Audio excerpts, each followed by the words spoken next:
in the Benin game.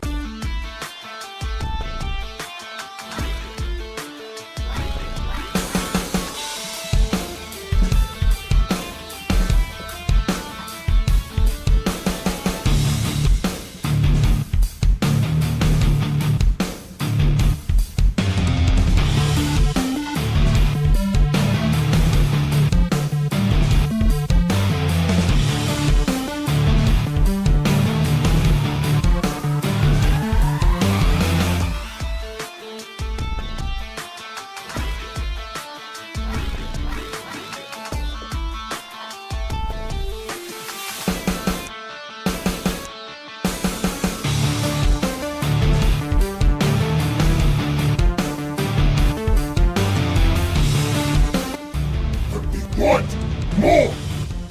We need more. What is going on, Cowboy Nation? Welcome back to Primetime Studios. Like always, I'm your host, Primetime Phil. And it's just me, man. It's just me holding down the fort as Game Time Bryan is, of course, at the game, at the what we're here for, man. The Dallas Cowboys holding it down for Sunday Night Football, of course, against the New York Giants. And I appreciate you guys, Lord Nova. I appreciate you, Mike Aldana, of course, and then Stacy coming through, and the many more that hopefully will come through, and we'll be hopefully celebrating a Cowboys victory, right? I mean, there's so many things on the line in the sense of, you know, when we get to the end of the season, we talk about maybe being a game, and, you know, we need that one game. And so these are the moments that, you know, do you finish it out? There's three teams that are supposed to be on the top, competing against each other for the rights to go to the Super Bowl. Those other two teams have won in the sense of San Francisco and, of course, Philadelphia barely squeezing that New England victory through. But, of course, the Dallas Cowboys have to do their thing. We haven't seen them at all any part of the preseason, so we don't know really what we're going to get our hands into. I mean, are we going to see a rusty group? You know, I think with the type of offense that's going to be laid out in front of us, I think that should help it get faster. It's just, do they get past the point where, you know, those drop passes, the early turnovers that go into touchdowns for the other team that this team seems to always kind of give away. So let me see if. But anyways, yeah, man, Sunday Night Football, and of course, what a day in football. First week, there's a lot of rusty stuff, so you don't know what, you know, when we talk about the Cowboys and which Cowboy team is going to show up, I feel the difference between previous years. I mean, with Gilmore and Brandon Cooks and all these additions that we've had, and of course, the changing of the offense to me, which is a good thing. It'll definitely help in our situational football, but, you know, when you look at the other stuff, it's like, you still don't know which side you're going to get. And you know, in previous years, of course, the slow starts, it gets to the second half, we're a second half team. But yeah, you understand what I mean. But Elena Walker in the house, congratulations on the win, man. I trust me, I know how it is. That's why it's like, I'm not going to give you guys crap about it. I mean, there's so much stuff that could be said, and, you know, fumbles and all that stuff, but it's the first game of the season. There's going to be sloppy football, and especially when you get towards the end of the game. I mean, people are just, the conditioning, you're not ready. You haven't been running that long. You know, the NFL has all these rules against everything that, you know, it just makes it hard to kind of condition yourself. That's why you see guys that, you know, blowing Achilles and out for the seasons. And so, you know, that's the kind of stuff that happens. Yep, exactly, Michael Dana. Michael Dana says player jitters is to get this first week out of the way. And, you know, I've seen this team in the past really kind of get, you know, behind that whole jitter thing. But I think with enough veteran leadership that's in this locker room, especially with those younger guys, even with all those other young guys that we have, there's still a lot of young veterans. I think that's what's crazy. It's like you look at Parsons. Parsons is what, is in his third year, fourth year? What is it? It's like his third or fourth year. You know, I tend to believe that he's a leader. I mean, there's a lot of stuff that he says and stuff that you could be like, well, he's a young guy. You know, he has the thing. But I love his hunger, which I would give you exactly. This is my offensive layout. And then, of course, this is my defensive layout. Giving Parsons, of course, with the Lions, hopefully the pack, the pride that will go through there. But, yeah, they're having a moment of silence.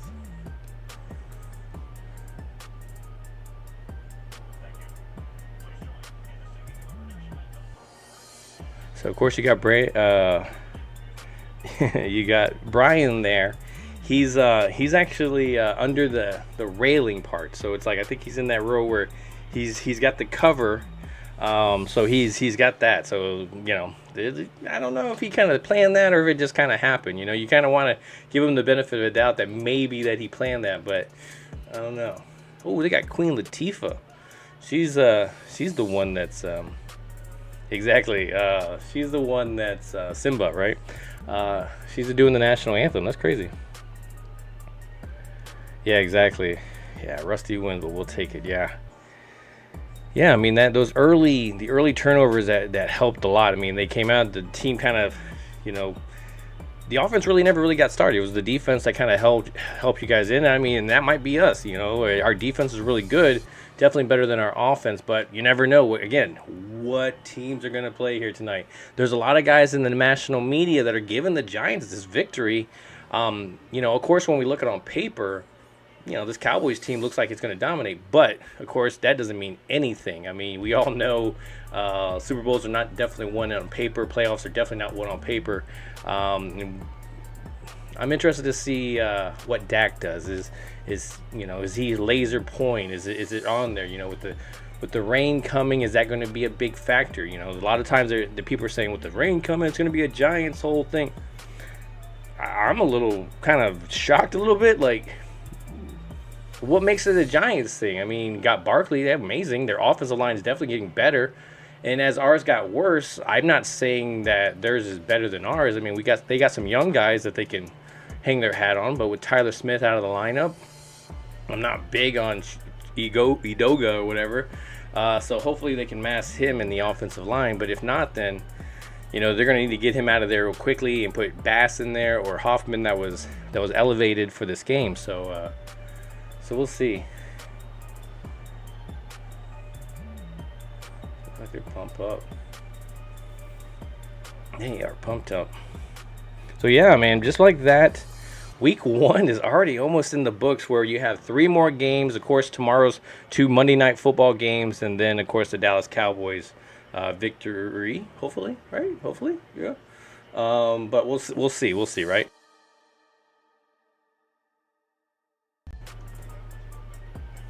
Has a huge flag. Oh, they're talking to Dak like in the back locker room, like it's WWE. Let me tell you one thing, brother. I'm gonna take these Giants. He's like looking like he's out of the Rock back there. And the millions and millions of Cowboy fans.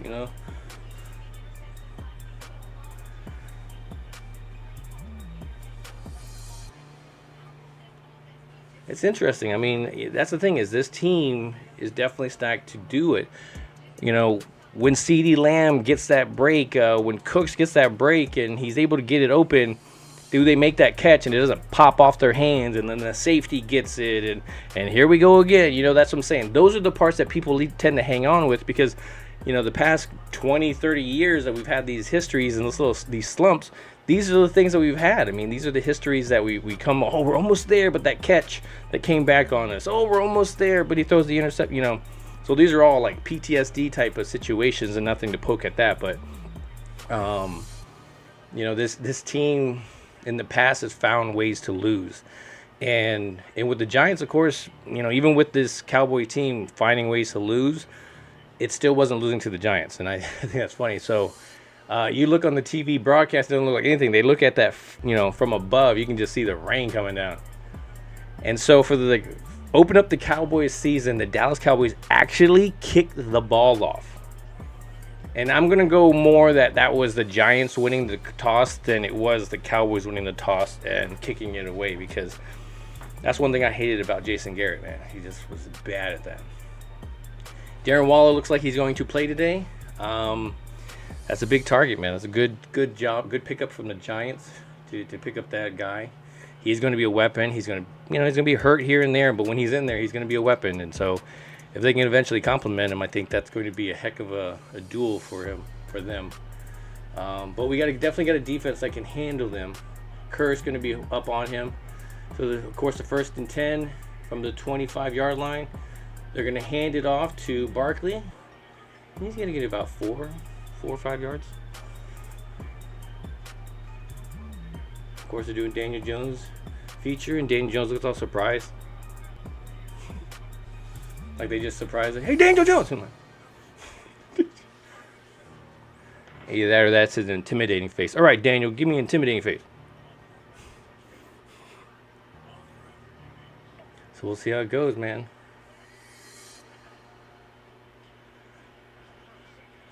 Little holding there, but it doesn't really matter. Curse is going to give him a late hit as Daniel Jones slides, and of course everybody's gonna get all up in arms. And so most likely gonna be 15 yards for them, right off the first play. That's nice.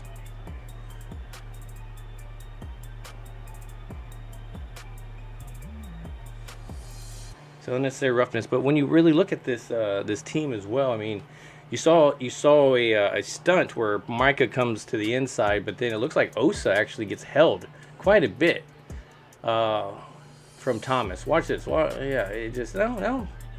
I have great block by Thomas. They're showing the other angle, of course. You can only see it from one angle, but they do try to do a stunt, and Jones ran and he went right for the helmet.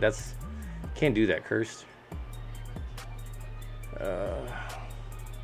And just like that, they got it over at the 47-yard line with just one play and a dumb thing. So that's the parts that I'm talking about, man. Like, rivalry things that happen. You can't write that down on paper. You're not going to give Curse. Like Curse going to come out and just going to smack Daniel Jones in the head, and that's what we're going to. That's how they're going to move down the field. So they're using the Dallas Cowboys pass rush against them, where they tried to throw a screen as Parsons got in the face of Daniel Jones, but that was a great pressure by Parsons that made him throw that ball off a little bit.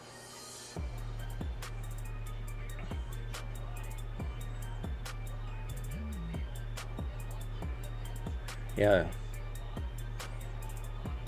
they're gonna try to do a lot of quick stuff to get here. Let me bring this up actually, so that way, of course, Barkley, and then they give it to Barkley. Barkley gets almost about 9 yards.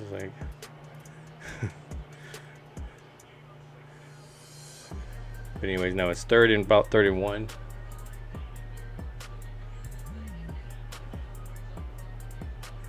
That's what I'm saying. They got Golston right now in the middle, which I'm not really understanding that on the running down. I guess because see, that's what they're doing. They're on the passing down. They turned around, they brought Goldston, and they had Osa in there, and they ran towards them. Those aren't your stopping the run type of guys. So now with the 4th and 1, are you going to see a little rollout? Nope, they're going to give it to Barkley, and he's going to get the first down to about the 33-yard line. Yeah, surely, yes, the game just started.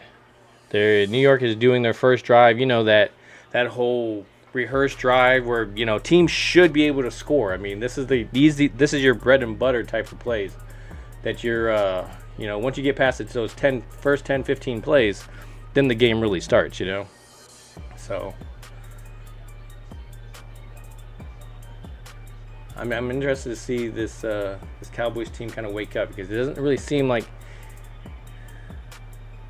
So we're going to be 1st and 10, and they're going to hand it off. And man, they go up the middle. Mozzie's in there. Gallimore. Didn't matter.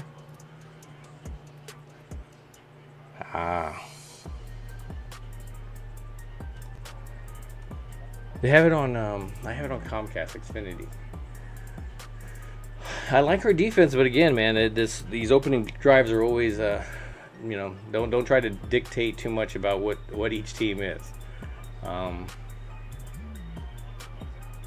So Waller's going to be in motion. Curse going to go back over to Curse's side, and they're going to roll, and he's going to, of course, get the first down. And that's what Daniel Jones is going to do, man. They're going to roll him a lot. I think they just need to have a quarterback spy that's going to watch him.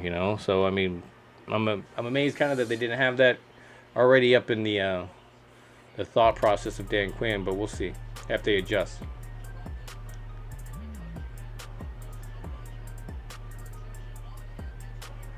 He could have passed it to Waller, though. Waller was open,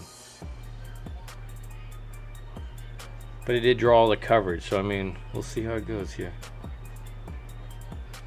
they can't move the ball. I mean, so it's going to take a lot. It's going to take this team kind of getting it together, and you're going to see, man, this defense. Let's see how they do. If they're going to get tired, especially with all these trying to get to the quarterbacks, and they're going to try to really draw them to make them run. So by the fourth quarter, we'll see if these guys are tired.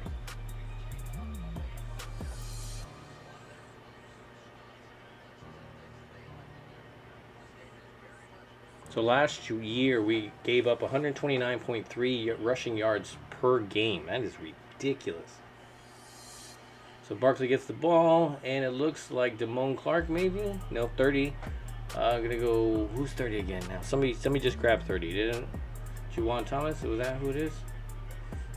Yeah, Juwan Thomas. Comes up and makes the tackle. Very nice tackle by on Barkley. So right now they're thinking 2nd and 10. There's a passing down, so they're bringing in passing situational guys. But we'll see if they run the ball, knowing that they're trying to counter what the Cowboys are doing defensively. Gilmore is going over with Paris Campbell. So Jones is going to go ahead and run again. And that's.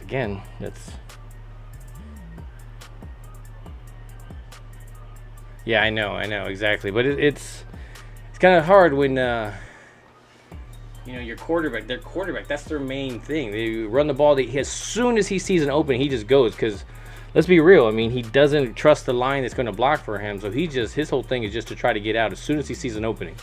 He's not even looking for the pass and everything. So this is all scripted very well. Yeah, I would agree. Definitely looks like we could script what Gliverman's saying. Man, this thing is not loading. I don't know if my internet's going to go screwy here in a little bit.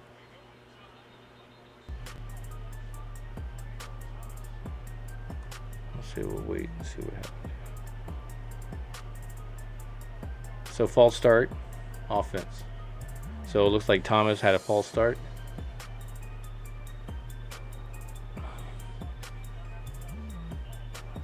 Yep, exactly, Gamerman. As soon as he sees something, boom, he is gone. Okay, why is it not popping up? Uh-oh. Hello. Am I still coming through, guys?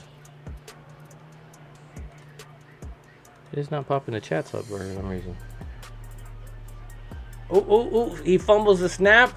And it looks like Parsons jumps on him. And did they jump? I didn't notice it. So 4th down, but it looks like he goes to take a snap, and it's just a low snap. It's not the Jones' fault, it's the center's fault.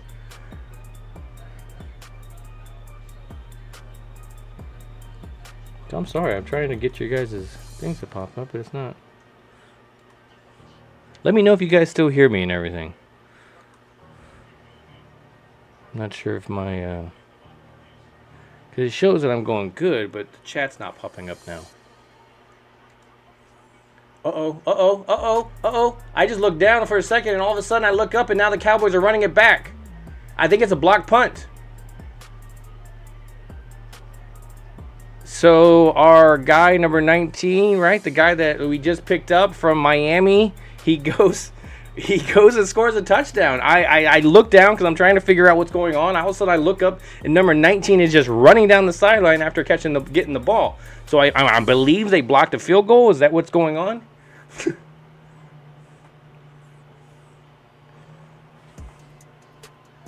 What is going on? Okay, so it looks like they come up. Looks like Juwan Thomas is actually the guy that gets it.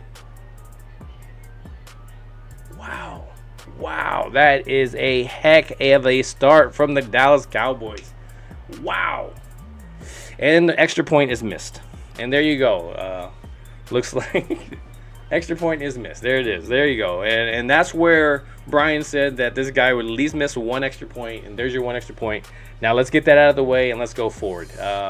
So just like that, Daniel Jones goes and drives down the field for a really good drive against this Cowboys defense. But the special teams on Bones Fossil, got to give him credit, since this team Bones Fossil has come here. This team is just a different team, special team wise.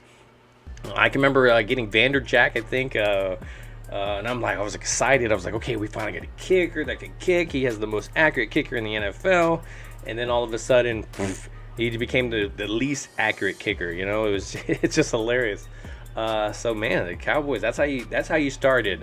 Who's going to get the first touchdown for the Dallas Cowboys? And I guarantee you, nobody guessed the Miami Dolphins edition. Their Kelvin Joseph that we traded for our Kelvin Joseph. So Kelvin Joseph 2.0, he scores a touchdown. So great job, man. Man, that is crazy. That's Sunday Night Football, man. And as a Giants fan, you have got to be going crazy right now, man. That has got to be driving you insane.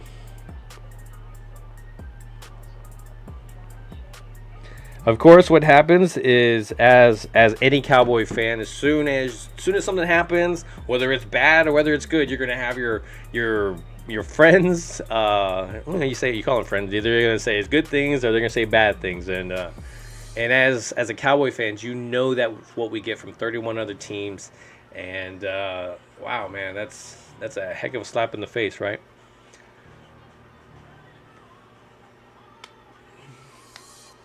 That was a heck of a turn, man. If you really think about that, it's like a 9-point kind of turn, like a swing of 9 points. They're about to get 3 points, and all of a sudden, by the time we get there, so really, they added 3 for us. When you really think about it, it's kind of crazy. It's just, but 9-point swing just like that just happens, and I guarantee you, Vegas just won a bunch of money about who's going to win, who's going to get the first touchdown in tonight's game. And if one person guessed that dude, ooh, man. He's like one of those crypto commercials where they're all like, I'm a millionaire? Oh, I'm not a millionaire. Oh, I am a millionaire? Yeah. Man, what an exciting thing, guys. I mean, that's how you started off, man. We haven't even seen the offense. First quarter is probably going to go by. We still probably will not see the offense. That's what's crazy. John Michael Smith, they're showing them, of course. That's what we're talking about, the offense. I mean, that's a special teams thing. They just saw something there. He jumped the gap in between the line. It wasn't like he went by him and like smacked him in the mouth and went by him. I mean, they saw it. I called the missed extra point freaking Ray Frankel, yep. And there goes Bryan, exactly, Bryan. He's like, oh man, I can't get it to. Okay, I'm gonna disappear for a moment because I need to try to see if I can get this live chat to start working again.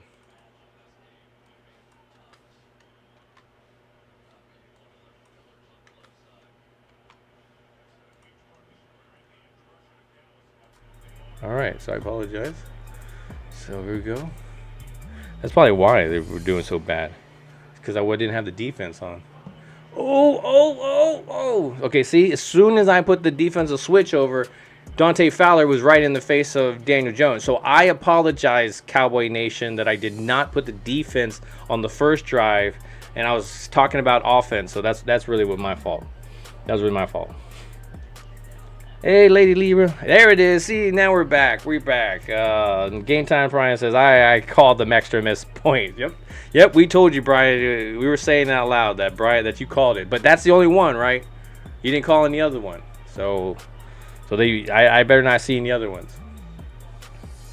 So it looks like Daniel Jones, 2nd and 10 right now. They're going to get a little pass rush, but nothing. No pressure at all. But it looks like Thomas with the smackdown. Man. Juwan Thomas, what was it? Three plays within this opening first quarter. I mean, he got the stopping of Barkley on that first drive, and of course the block punt or a block field goal. I apologize, and then a nice little smack to Waller. The Waller doing just trying to. That's one thing. Okay, Waller just needs to use his size. He's not going. Don't worry, man. Yeah, we're definitely going to be. Zooming you in at halftime. Hopefully we have great additions here. The 3rd and 10. It looks like you get pressure, and Parsons with the sack, with the stunt, and you just Micah Parsons with, of course, his sack. Did they count the other ones as a sack, or was that just a loss? So was that his first sack or was that his second sack? That's the question. But either way, let me bring this up. I can let you see it. So Parsons, it looks like he's lined up on the outside against Neal, but then he gets smacked by both of them, and there is no stunt. He created his own stunt. He hits both of the offensive linemen and pushes back for a second, and then just goes around them, both. So it looks like back away. All right, so 58-yard punt for them. All right. Very, very nice. I like it. So now we're switching over to the offensive side of the ball. So remind me, guys, to switch this because... And you're not wrong, Lady Libra. Game Time Bryan, you have the best seat. It is true. So true.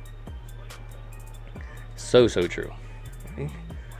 That's my curiosity now. We're never going to get the true facts from Bryan, whether he actually planned that underneath thing or if that just happens to be the seats that he got and it just happy coincidence. But, you're never going to get the truth from him. He'll swear that he did it on purpose until the cows come home, So he's like, I got it, That was all money right there. So yeah, just like that. Were there any games today that kind of surprised you? I think the game that really surprised me was the Cleveland-Cincinnati game. I thought Cincinnati would at least put up a fight. You're just like poking him with a stick, like do something, man. Joe Burrow definitely looked razzled, but nobody was really helping him, and so the offensive line definitely was not blocking. I think that's the biggest problem with that team, but yet it's just not something they seem to emphasize when the offseason comes. And then right back, right from the beginning, I mean, you're right back to having problems blocking for, a national title quarterback. He got you to the Super Bowl already with a team that was less than what he has now, but yet you can't do anything for him. Eric Weir says the Bucs-Viking game. Yeah, I kind of put the Bucs-Viking game with the Washington and Arizona game. It's like, you could have flipped a coin and probably had a better chances of figuring out who's going to win. I mean, we guessed it correctly, but I guessed Cincinnati where Bryan had guessed Browns, and so he got that with that. But again, when you look at it on paper, like I said, man, when you look at it on paper, it's a different ball game. But when you look at that Vikings-Buccaneers game, I mean, Baker Mayfield found a way to win, and I mean, you look at it and you go, is it because it's the Vikings and they just seem to find a way to lose those type of games? Man, it is pouring. And we're going to finally get the offense on the field. So we're going to see if this does anything. We talk about Dak being a can throw the ball with pretty good accuracy with a wet ball, but we'll see. I mean, it doesn't guarantee anything exactly. So it looks like Jake Ferguson with the catch for about 3 yards, I would say.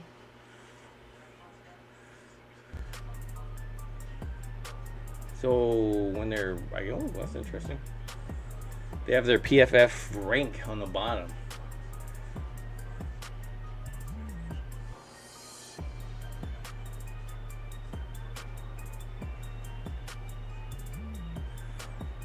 See, Tony Pollard with the run. And about 4 yards. So third down.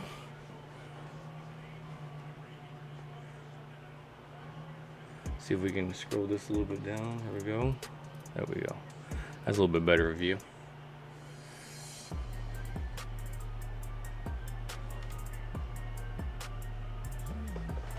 All right.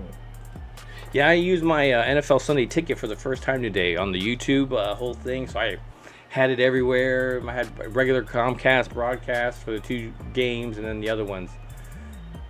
So they're going to hike it, and third down, and they're going to take a toss, and it looks like a wide open CeeDee Lamb, which is going to keep running, and keep running, and keep running, and he's down to about the 17, 18-yard line. Wow, he was wide open.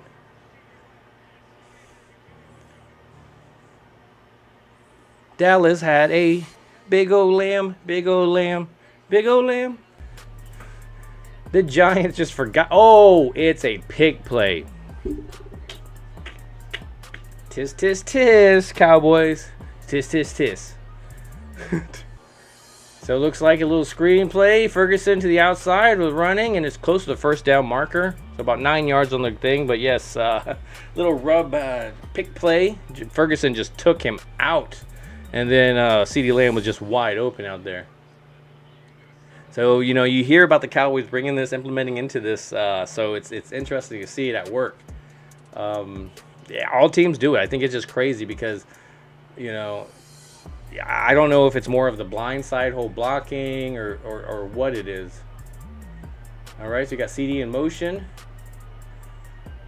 And they're going to hand it off to, looks like Pollard. And he gets the first down to about the 6 yard line, 5-6 yard line. They say the 7 yard line, excuse me.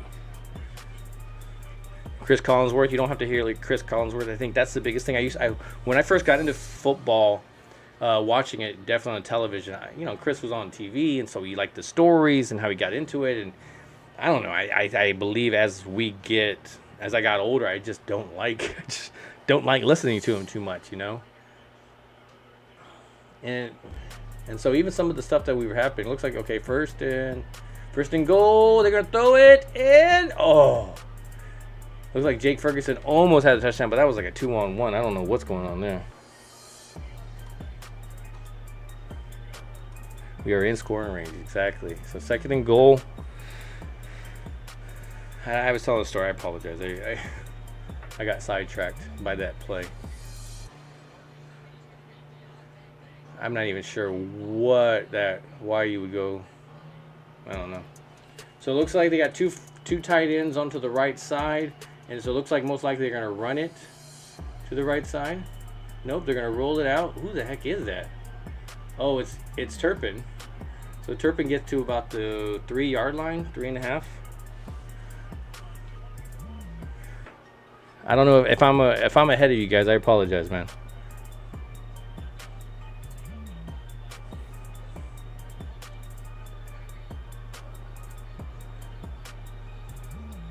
Yeah, just Turpin's not that guy. But I like that they're getting him the ball. Get him a guy. Oh man. Oh, they called the Giants called timeout because they had a guy just running off the field. I think they would have been fine. I don't think Dallas was ready to hike the ball yet. So it's 3rd and goal from about the 3.5 yard lines. So we'll see what kind of a play they have. You know.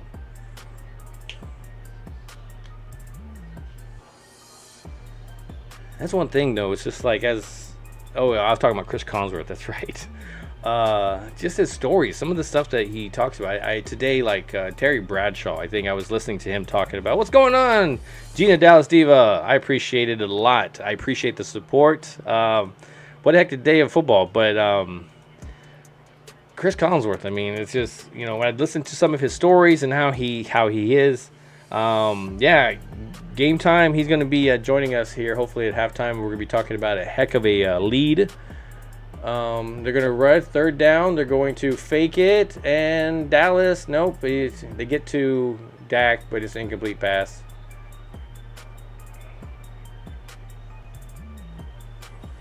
So 4th and goal. I don't know what that play was. I felt like there was only like 2 guys running around in the outfield, but.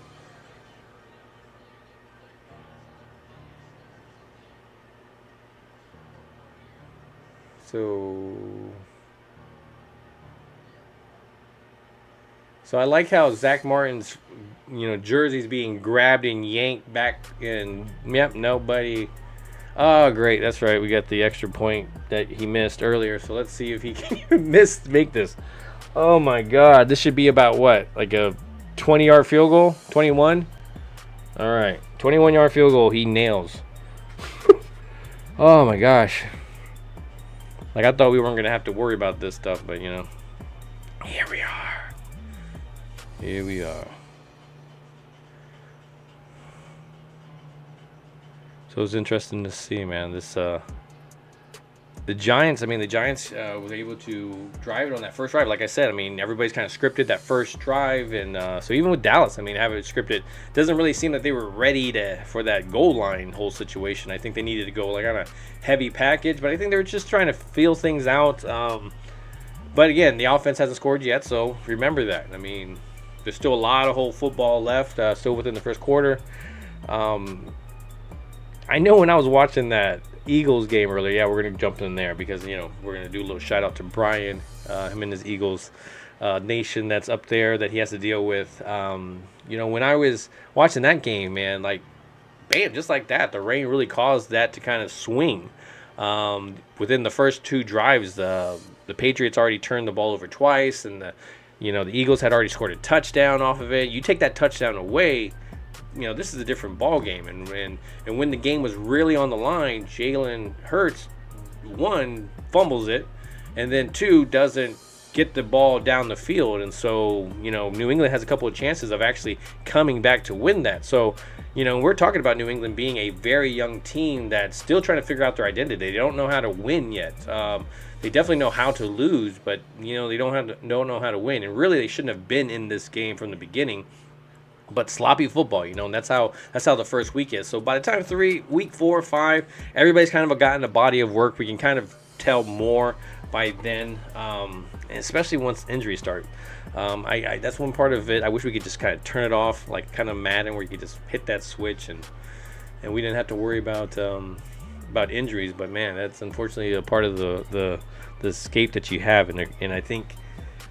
What's even worse is injuries is just some of these young guys' stupidity when it comes to being outside the NFL. Sometimes they don't know how to, hold their alcohol and, maybe call a cab. Rich, got millions and millions of dollars, but yet they're making decisions about getting behind the wheel and stuff. So, of course, I'm flogging a dead horse by that point. So we all know that. So Dallas is coming out defensively, showing a landscape city view. So we're going to put the defense back on.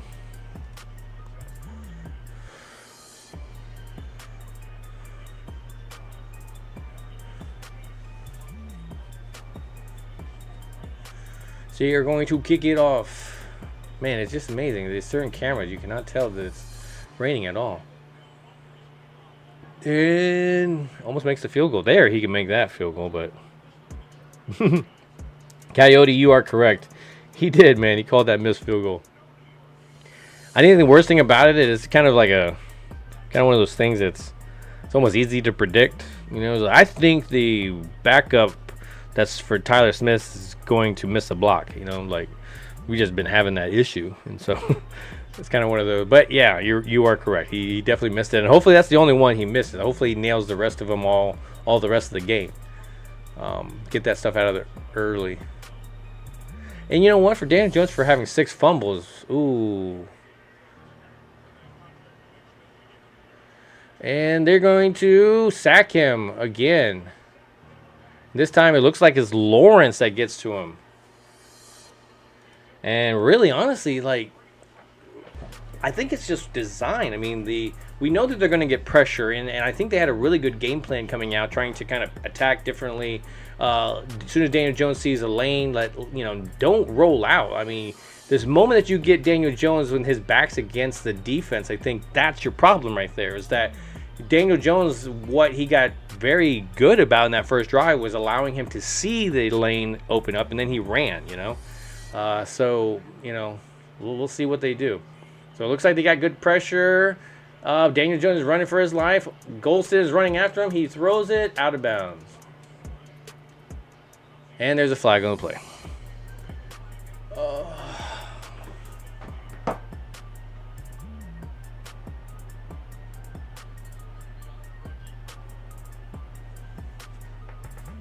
Looks like it's against the Giants. They're walking backwards.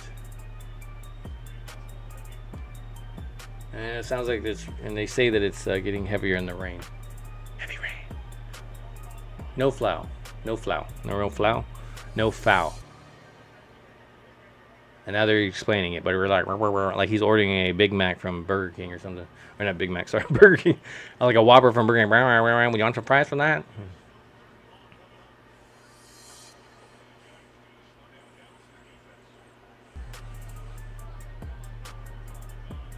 So it's 3rd and 19. With Ferguson's first catch of 3 yards, he had more yards than Schultz already. Probably the whole season, right? Okay, Parsons getting there. They're holding, man. Oh, fumble! Oh! Bland's got it! Touchdown, Dallas Cowboys! Touchdown, Dallas Cowboys! Just like that. They go to catch it. He just gets popped. The ball pops up in the air. And, of course, who is there? Deron Bland to catch it. And, of course, run it back the other way. Man, that was crazy. If you guys are, I'm hoping that I'm a little bit ahead of you guys because you guys can appreciate this thing. But he just popped Sparkly. Boom! And it was Diggs. Diggs did it. Diggs popped it, like gave him a pop. Can you dig it, sucker? Wow. Okay, I'm gonna have to look for something here now. That was crazy.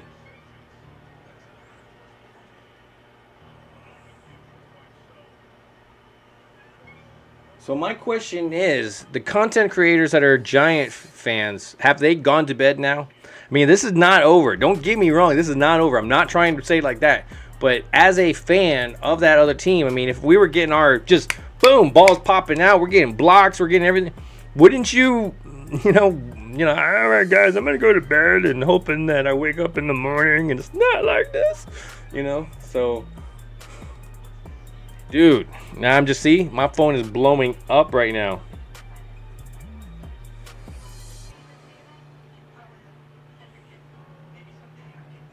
So, of course, I have got to text back, so I apologize, guys.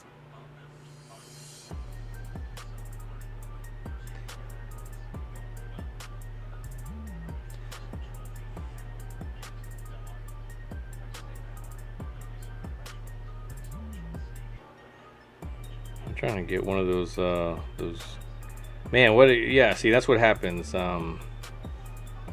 I should be the troll. Daniel Stewart pick 6, and it was his fault. Yeah, see what I'm telling you, man. I switched this overlay, and it happens. And I didn't switch the overlay for the offense, and that's why Daniel Jones and them were driving down the field. I totally believe it. So Jay Comey, I appreciate that, man. I appreciate you coming through, man. So yeah, man. What? Wow.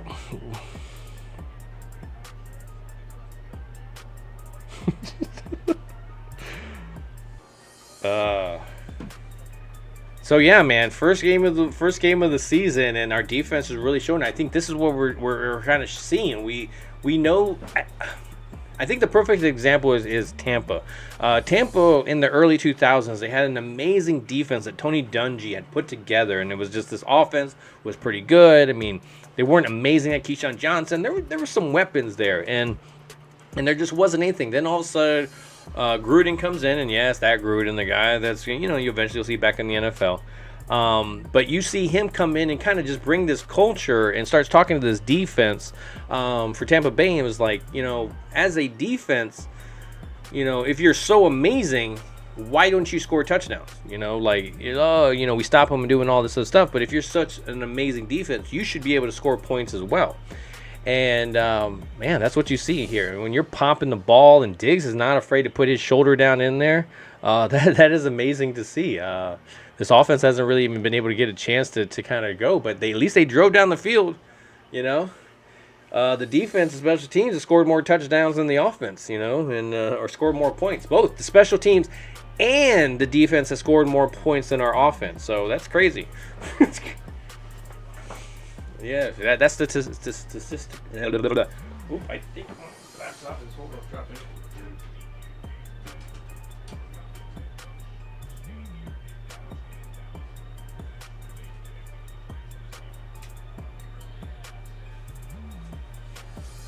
There you go.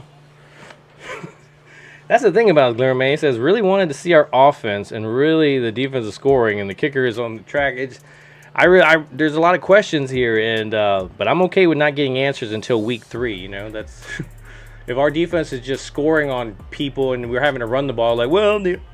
the receivers aren't doing anything because the defense keeps scoring. So we're just running the ball to try to give them time to rest until the next drive where they score again. Like it's kind of like Happy Gilmore. He's like, you know what? If I try to aim at it the first time, it's way easier than putting it. And so if I just score on the defense, we don't even have to bring our offense.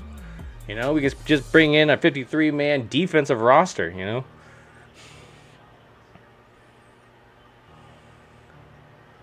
So it looks like 2nd and 10 right now at the 30-yard line. Daniel Jones hands it off to Barkley, and they swarm him. And so it is about 3rd and 3, I would say.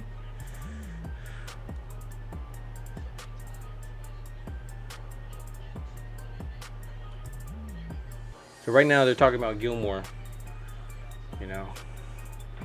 And that's probably where it is. I mean, I'm not seeing the all 22. I think we're going to be able to catch that later on. You'll definitely see guys like Botch and all them. I jump on there now because now I have some kind of package that allow me to have it. But, we'll wait till we see downfield what happened. Oh, Parsons gets. Oh, no, it wasn't Parsons. 14. It is our new guy. Man, who is it? Bell. Marquise Bell comes up and stops Daniel Jones. They lose yardage basically. They've gotten away from what was successful, and I think that's the problem that they're having right now. This defense is definitely just teeing off on them. They're doing a great job of the rush, and there's a lot of holding on that offense for the Giants. Look down the line, you're seeing like 3 or 4 guys holding, and they're still not being able to stop this rush. Okay, so they punt it off, and man, what a heck of a punt. So Turpin gets it at the 9, and boom, they stop him about the 20-yard line. And that was good. He spun it, and boom. Yeah, that's what we've been expecting for the past, 2 years is for number 14 making tackles like that. But then it took Cox leaving and then Bell taking his number to show him how it's supposed to be done, So, yeah, I talked some trash right there. That's what I did. I love Jabril Cox, man. It just, I'm a little insulted that he goes to Washington, and we talk about this linebacker core being really thin, and I think if any chance you're going to have to play on this defense is going to be this year, but he just goes off and joins the competition. Did he fumble? No. Turpin did not fumble, but I was going to say the word, but. Yeah, we'll kind of leave it at that. So let's go ahead and switch it back over to the offensive side of the ball. So it looks like 1st and 10 at the 20-yard line. Brandon Cooks in motion, and it looks like they tackle Tony Pollard for a loss about 2 yards. But I think they're just kind of one of those. It didn't really seem like any design type of play other than, maybe just routine. Let's keep it honest.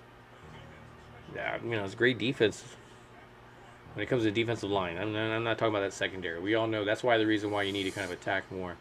You keep them, honest by running the ball occasionally here and there. But yeah. So at the end of the first quarter, Dallas, of course, is up 16-0. Man, that's.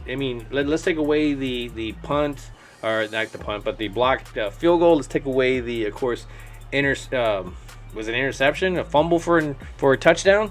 We take those away, and right now it would be 3-0. But then again, we don't know because maybe the offense would have drove down and scored one of those other drives. So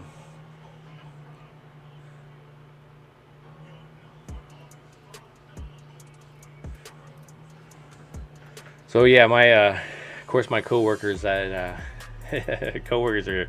all talking right now, and of course one of them is a Detroit fan, so he's riding high right now with their defending Super Bowl champions win, which I told him that they had a chance. I said, man, right now Chris Jones is not there, got Kelsey might going to be out. I said, you guys have a chance to win this game, and I'm with Bryan though, man. Detroit should have won it by more, and it shouldn't have been even close. But is that the Mahomes factor? The Mahomes factor in the sense that that he just makes that difference in the game. It doesn't matter if you don't really have a chance. You still technically have a chance as long as he's available and playing. I think I learned that in that Super Bowl that he lost. Basically almost falling to the ground, and he's like launching it 30 yards down the field and hitting his own dude in the face mask. I think that's when it kind of changed my attitude. And it's kind of one of those baseball pitches. Am I wrong, or was he considered a pitcher? I want to say that he was considered a pitcher as well. So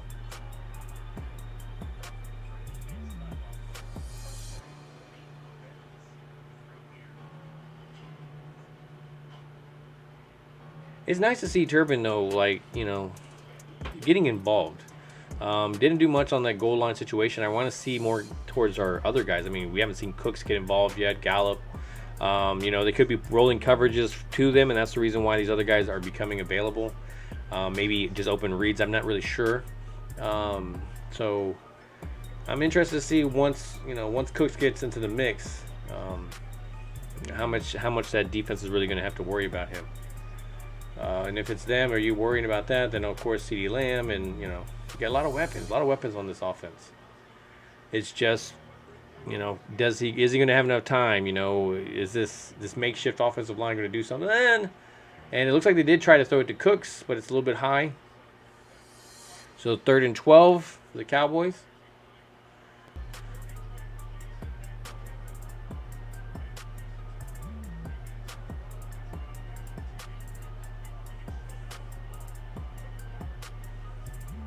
So it looks like 3rd and 12. And Dallas is going to line up with 3 wide receivers and 2 guys in the backfield. And they're going to go deep. And are they going to call pass interference? No way. I don't know. I don't think that was a catchable ball, but they might call pass interference on the Giants.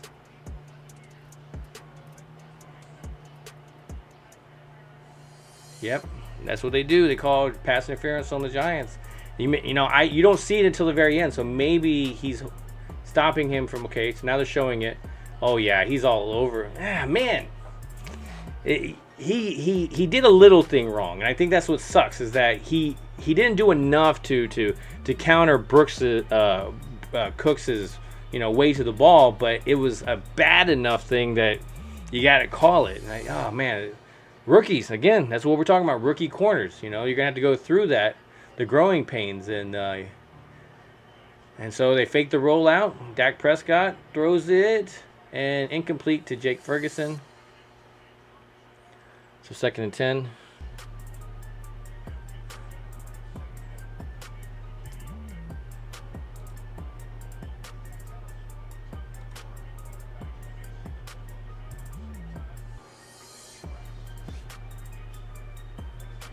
So 2nd and 10. I'm interested to see what this.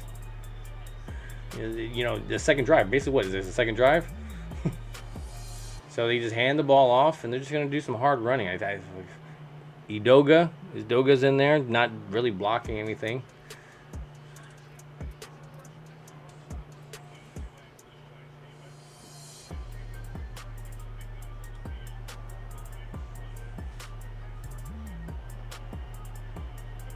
All right, so it's 3rd and 8. Looks like they get the point to Tony, and it's down. He's down about 3 yards short, maybe. A really good tackle. But it looks like they're thinking about maybe possibly going for it. It doesn't look like the Cowboys are not coming off the field. They're about.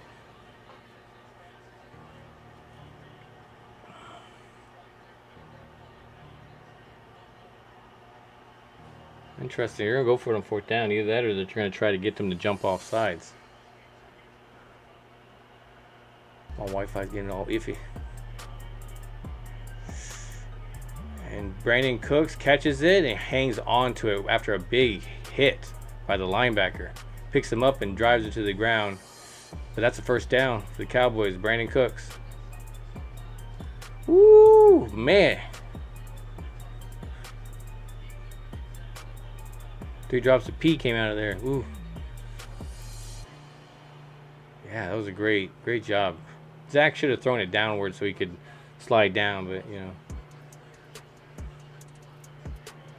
All right, so 1st and 10, and it looks like they're going to hand it off to Dowdle, which is going to start running and bumbling, and it looks like he gets almost 10 yards. A little Dowdle sighting. in the regular season, no less. I don't know if I've ever seen that. We've seen preseason Dowdle. I think it was a whole different number. So he just needed to lose that 40-something, right? 30-something, 34 was it? So Dowdle's going to stay in there. His 4th season in the NFL, looks like. So it looks like they got Hunter in there. Hunter Lemke at the fullback position. And they don't got any tight ends. Looks like they got 3 receivers, 2 on the outside, 1 on the other one. They got Dowdle makes the man.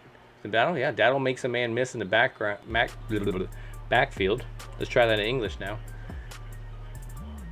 Again, you're having to kind of keep them honest with the run game,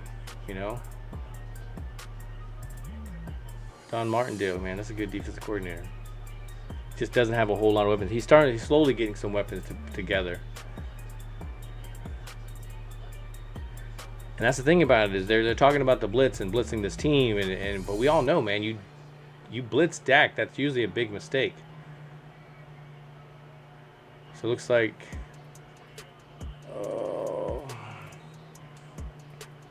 they're trying to continuing to run the ball. I think they're going to try to keep it balanced.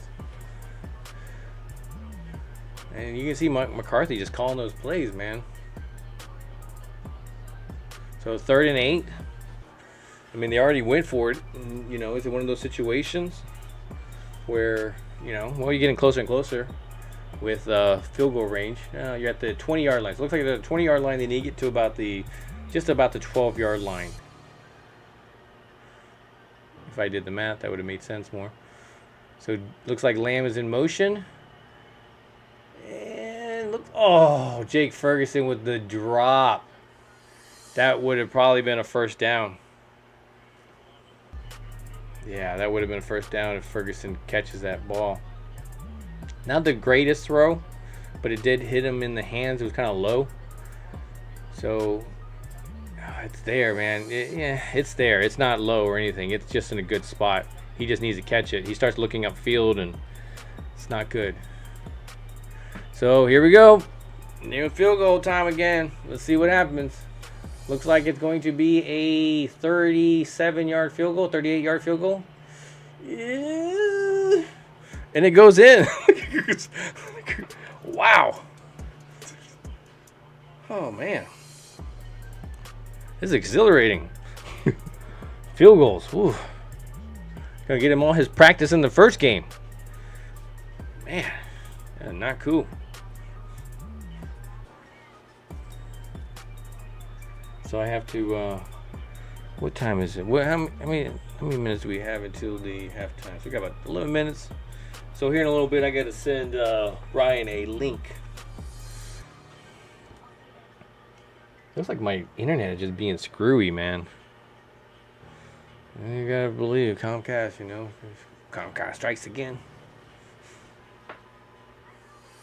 What's up, Mark Hutchton? How's it going, man? You enjoying the game? You enjoying this first game? Or, offense not kind of getting together? But, of course, this isn't anything new in previous years. When Mike McCarthy has actually joined this Dallas Cowboys team, he is 0-3 in opening games. So I like what we're seeing. Just got to keep it up, man. Got to keep grinding. That's the reason why they're running the ball. They're trying to stay true to running the ball. Don't stop the clock. Let it keep on grinding down. You win the time of possession. Man, that opens up this the possibilities. And then you let this defense kind of just go to town. I mean, that's what you're seeing right now. They're clamping and I. You look at it. I mean, on paper, of course, Diggs on one side, Gilmore on the other side. You got Bland, which, great place at the right time to get that touchdown. And then you look and, the depth that has it. Of course, Jordan Lewis is not playing, so you're wondering about some of those moves, whether Lands could have kind of been kept if Lewis had kind of been put on the PUP list. So, strategies, But, again, defensive edge rushing is not something that we're short on. There's definitely offensive lineman depth, and I think everybody keeps making the same point. But, yes, every single team basically has no depth once it comes past the starter, so you're really trying to piece together stuff. So it's really hard to kind of get in the opportunity to trade with the team because most of the time they're not trying to get rid of people. No use in timeouts. Let's rub it in. Yep. You got to take those commercial timeouts. That's why. They're flashing back in the days. Like, what was it 2014 when they're like, hey, this is when they used to win. They had Beckham back in those days, and but you can't talk too much because at least they won a recent Super Bowls. All right, so it looks like we are going to kick it off again. 19-0, and it's going to kick through the end zone. All right, so Bryan's got to be loving this right now.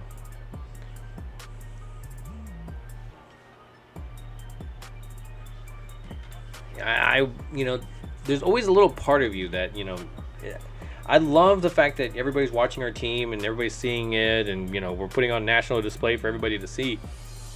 But at the same time, man, it's nerve-wracking as a Cowboys fan because you got to watch all these other teams kind of do their thing. You see Washington win, you're like, okay, that's going to be some trash talking because we already said Washington was going to win that game, and it's really a toilet bowl type of situation. And then, of course, Philly wins their game, and you're just like, now the pressure's on us to win our game, or it's going to be a hell of a long week. So I think there was holding, but I think Gilmore actually intercepted it too. So Gilmore was on Waller, and I think there's an interception, but there's a flag on the play. So I don't know if he got pushed out of bounds. I'm hoping that's a holding on Hankins, like they held Hankins.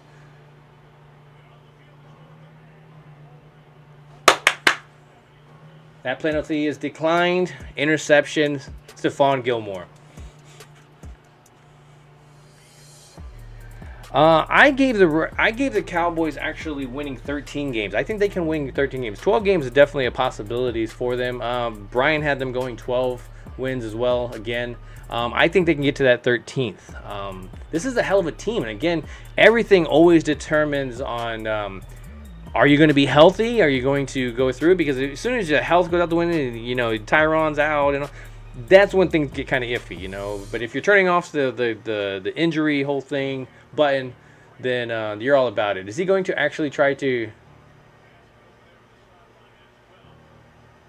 No, they're not going to challenge it. But Gilmore gets the interception right there. So let's go ahead and switch it over. The offense. So we got looks like a 2 tight end set. And Luke Schoonmaker with a nice block on the linebacker. And it looks like Cooks for about a 15 or so yard completion. It's nice.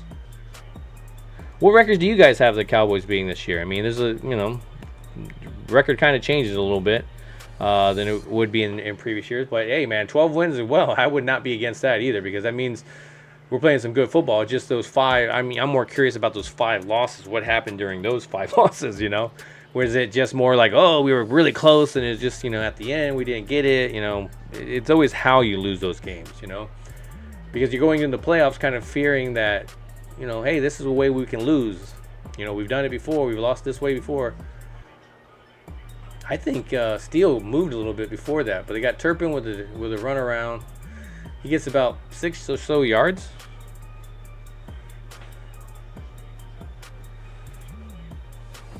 Man, Turpin, a little dude running out there. I want to see Deuce Vaughn out there, man. I want to see Deuce running around. You got Turpin out there. Why can't we get Deuce out there? Let Deuce do some of this stuff. Let him run around behind, I love the offensive play calling. Exactly, man. This is what we needed. We needed situational football. Don't get away from certain things that are working. Oh, this worked earlier in the game. Let's do it again. Not. Oh man, almost a touchdown. Almost a touchdown to CeeDee Lamb.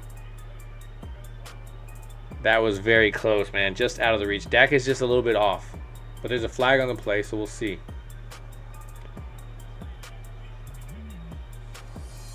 And before the pass, illegal contact, defense, number 25. So first down, Cowboys. So Banks, man, Deontay Banks. Yeah, well, he as soon as the extra point was missed, you saw him. He flashed in there. So Mark thinks 14 wins. I I wouldn't doubt that. I mean, if this defense can stay healthy and everybody can be in there, and we're, these guys like Sam Williams are actually getting reps, and because let's say we get a nice little streak where we get some wins and we get up ahead. I mean, you're going to get some of these young guys a lot of depth. So it looks like Dak is going to run, and boom. So Dak to about the 6-yard line. You can tell he kind of still has that, I don't like when he does that. I don't like it. I mean, I want him to. I want people to fear Dak running. I just still don't like seeing it 100% all the time. So 2nd and 4. Dallas Cowboys are driving down. They're at the 6-yard line, 5.5-yard line. I think they might run the ball here. Yep. Tony Pollard. And he gets close to that first down, man. They're close to the 1-yard line. They are doing some bully ball right now. That's what's happening. And anytime you can get your offensive line going downhill instead of having defensive guys hitting them, as much as I love the passing game, those offensive linemen love the running game, man. They love to come downhill and hit people, especially guys like Zach Martin. Steele, man, you know they're loving that stuff. I just worry about guys like Tyron Smith because looks like they put Tyron to the right side on the side of – they put him to the side of Steele, and they're going to pitch it out, and he's going to cut in and touchdown Tony Pollard.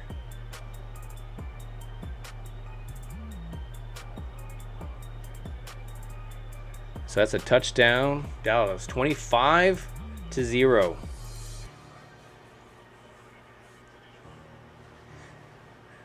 So all those national media people, again, second half, this thing could go switching the other way. We all see in that Super Bowl. But nice little pitch to the outside. They had a lot of guys out there, and he just kind of was patient.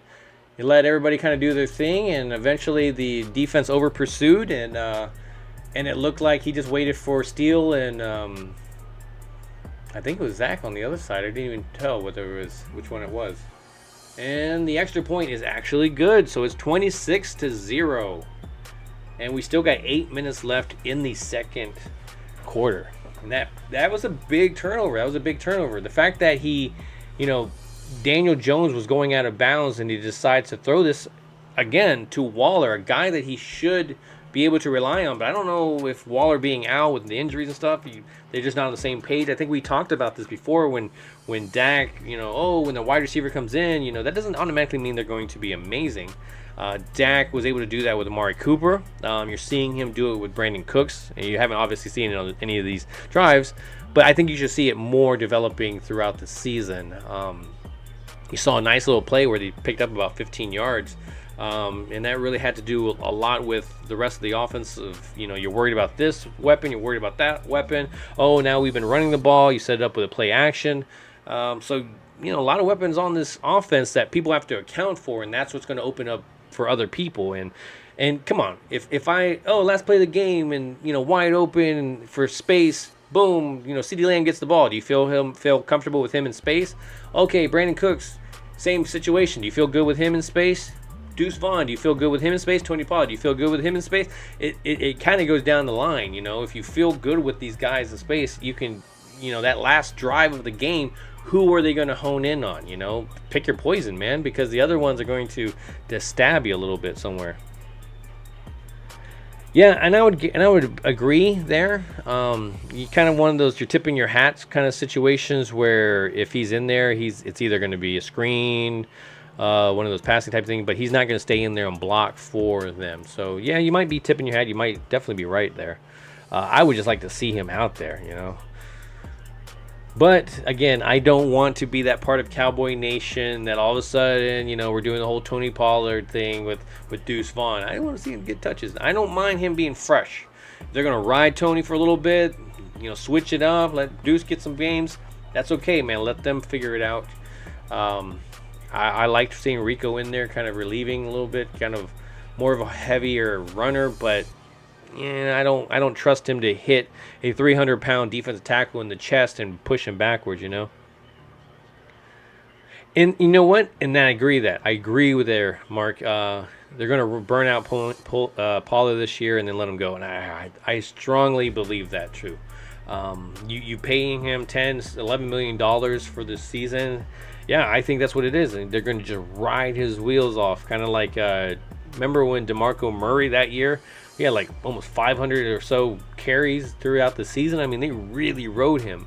Now, is Tony a type of running back that can take those type of carries? I'm curious, especially as you have him doing these. I mean, a lot of times when Zeke was here and you saw Tony was kind of getting those relieving, he pops to the outside. And, some of these drives, man, he's having to actually do some of that dirty work. So I'm interested to see if he can hold up. So they're talking about Micah Parsons and his defensive line and linebackers splitting whole situation. They're talking about his sacks from the sacks position and from the linebacker from the sacks position. From the edge position, he's gotten all these like 13 and a half sacks, but from the linebacker position, he hasn't had that. So LVE comes up into the hole and they just stop it, man. Great job by LVE. Sam Williams up and into play. So second down. I'm interested, man. I'm interested in this team. This team's going really well. Oop. So let me get a drink here.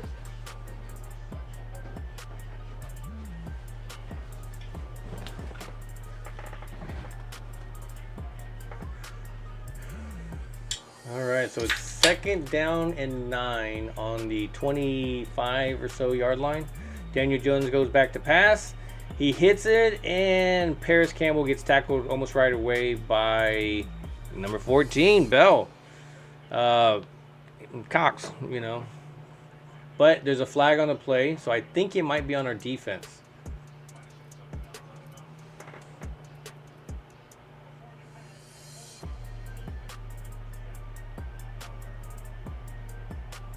So they're saying defensive holding on Diggs, and they're going to go ahead and give him the 5 yards, give him the fresh set of downs. And I'm telling you, Coyote, that's the truth. That's you getting me. You got me, Coyote. You're going to get me one of what grinds in my gears.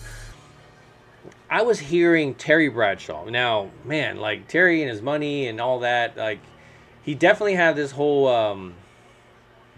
You can tell he's getting older. I mean, there's just guys that I'm not trying to rip on him. He was an amazing quarterback, Super Bowl winning, everything like that. But just some of the takes that these guys have. You wonder. If it wasn't for the fact that you were an athlete or Super Bowl winning thing, like, would you really have the job? I mean.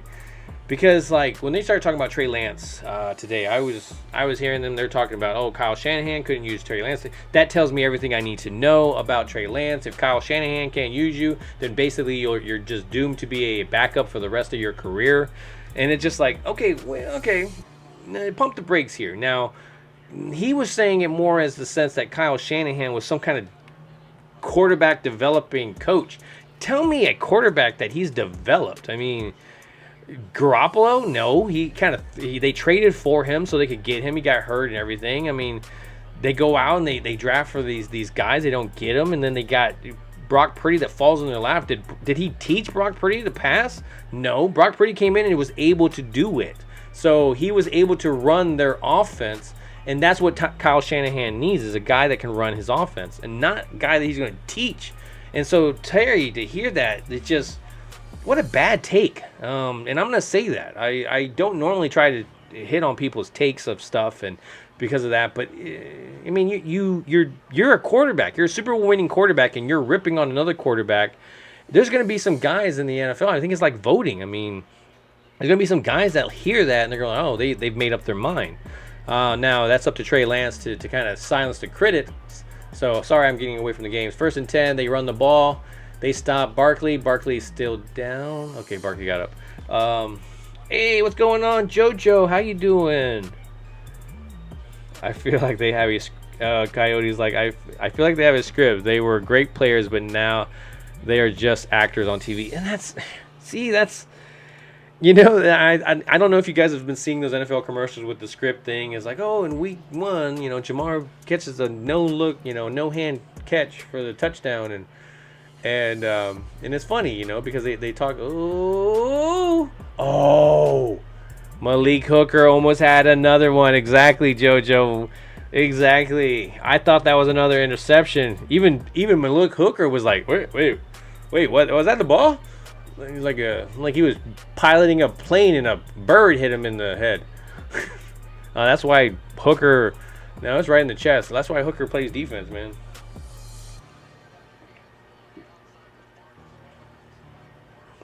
Yeah, his eyes are all big. Yeah, and they're talking about Danny Dimes like, it's. I'm not trying to rip on him, but you're paying him all this money. That's why I was okay with them paying him this money. Yeah. But if you don't, he's getting away. But he can rush. He is great at rushing out of that. You got to give him credit on that, man. I don't remember him doing that too much in college. So I mean, that's how he's going to prolong his NFL career, is by running for his life around against that Giants thing. I mean, he just needs to get some wide receivers that will run with him. He's running across, man. The wide receiver needs to run with him. But then again, he needs to be able to trust his wide receivers too. And it doesn't look like he has anybody that he truly trusts. The one guy that he was trusting, he's kind of pulling up. And then, the one throw that he did give him, got intercepted by Gilmore. So it looks like 4th and 5, and they're going to go for it. They're at the 47-yard line, 48-yard line of Dallas's, and they're going to try to go for it. Yeah, he isn't a good ball deep. Barely. He can't even run far either. I mean, we all remember that. We all remember that ghost tackle into nowhere. I think running backs should only have a 2-year rookie contract. You know what? That would be fair to them. You're not drawing their career out for whoever they get drafted by. They don't really get the choice.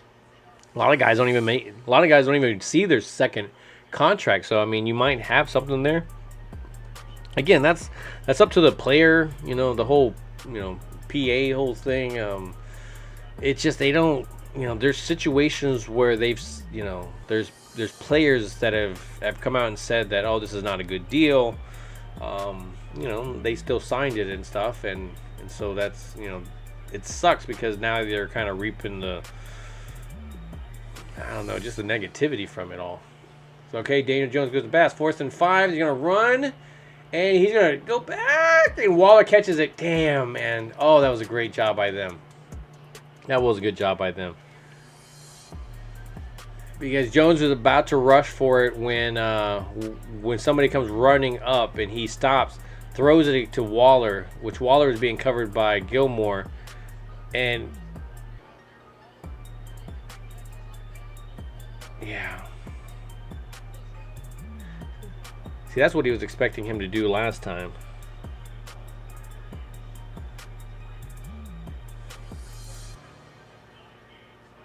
So, doing a little rush. Oh, boom. Oh, man. Good chance, almost chance of...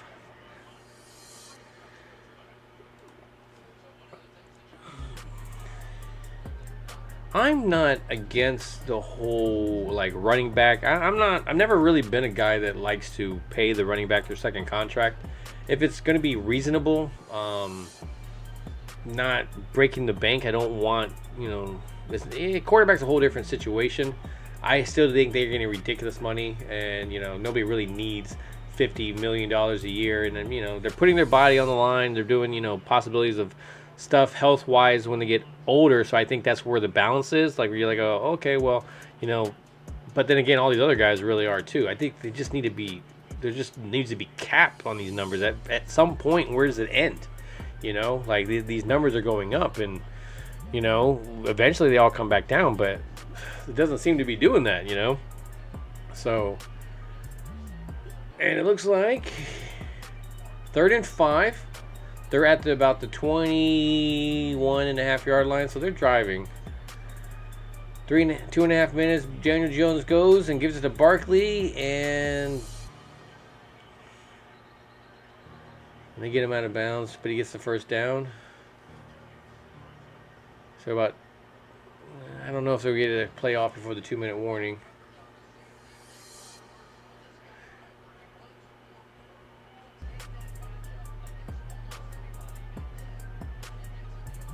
So about Oop.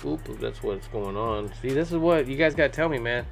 Haven't switched it over, so that's why. Offense is just driving.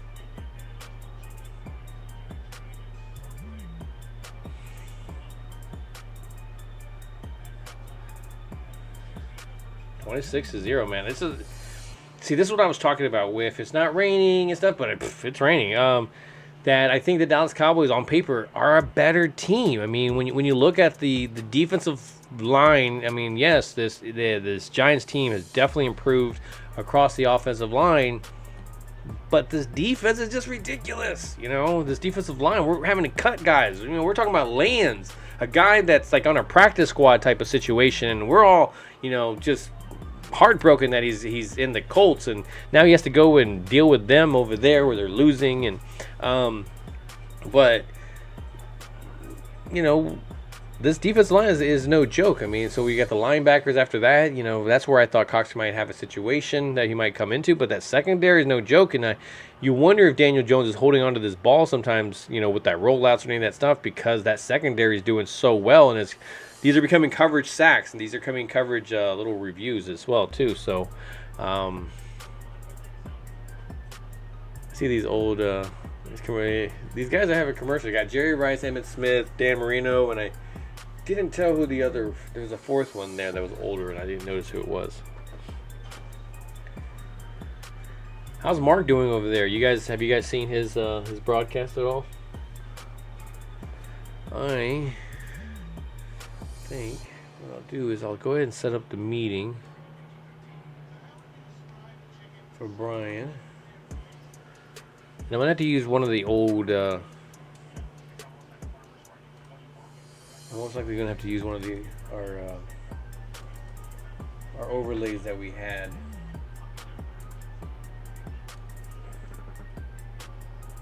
So I have to get him. Give me one moment. See, I'll let you guys see what I'm seeing right now. So this is my studio that I kind of have going on. Of course, you guys saw the TV in the back. And then, of course, I have my TVs here, man. My chat, all that stuff, my camera, my screen. I get to see the TV stuff here. The TV's back behind me on the top. And, of course, you're seeing the ones on the back there. So, man, this is my setup, man. This is what I call home for these games. So yeah, man, I'm excited for football to be back. Let's just say that. It's just, it seems like all season we've been kind of all off season. We've actually had some stuff to talk about where previous years Dallas really hasn't done much on the sense of being able to do stuff in the off season. So, here we go. Looks like we're on defense again. Sorry, guys, I didn't switch it up. That's my fault. So it looks like they're going to be 1st and 10. Going back to pass, and it looks like he's going to be sacked. Dorrance Armstrong for the sack. Dorrance Armstrong, thank you very much, JoJo. I appreciate it. I appreciate that. Yeah, I'm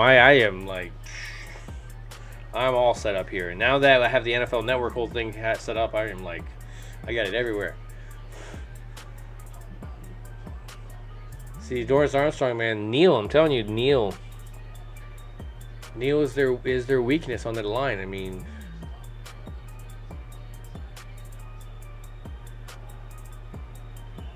so it looks like 2nd and 15 on the 27-yard line. They're going to fake it. It looks like Dorrance Armstrong gets held, and looks like there's a drop by Campbell. I don't know how well it gets into his hands, but it's 3rd and 15 now.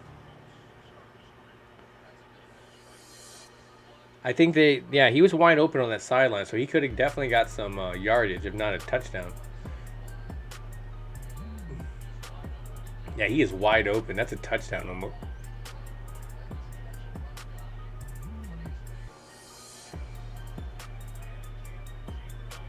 I think it's Jerome Bland's guy.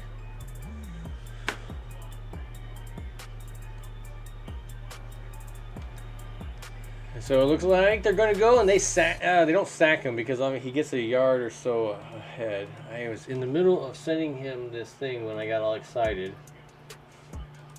So I am sending him a Zoom link so we can find out about that. So I will be moving some stuff around.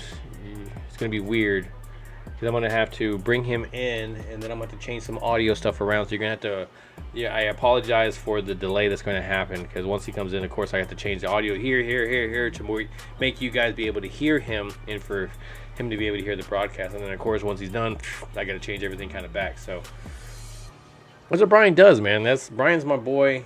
He's always causing extra work for me, and he knows it. Let's be real. He's I got an idea, and I'm just like, oh, here we go. Kind of reminds me of my wife, where it's like, I got a plan. I'm like, oh, means more work for me. And that's the truth, Mark. Keep in mind, the quarterback is only as good as the front liner. Yeah, O-liners. Yep. And it looks like they're going to go for the field goal, and it's missed. They missed the field goal. So it is still 26-0. 105 left, and Dallas is taking over. When it rains, it pours.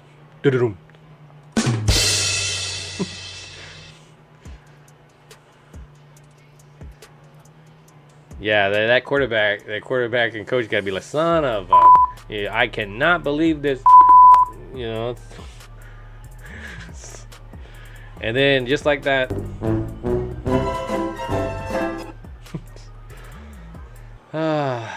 Man. So, yeah, during the season, man, here we go. We're going to start up the new season. Looks like this game is going the way we would like. We're not going to jump ahead. We're not going to be those type of people. We're going to see this whole game through and see how this goes. But, hey, man, this is looking pretty good. So far, so good. Looking like a nice overall thing. There are definitely some stuff that they'd have to clean up.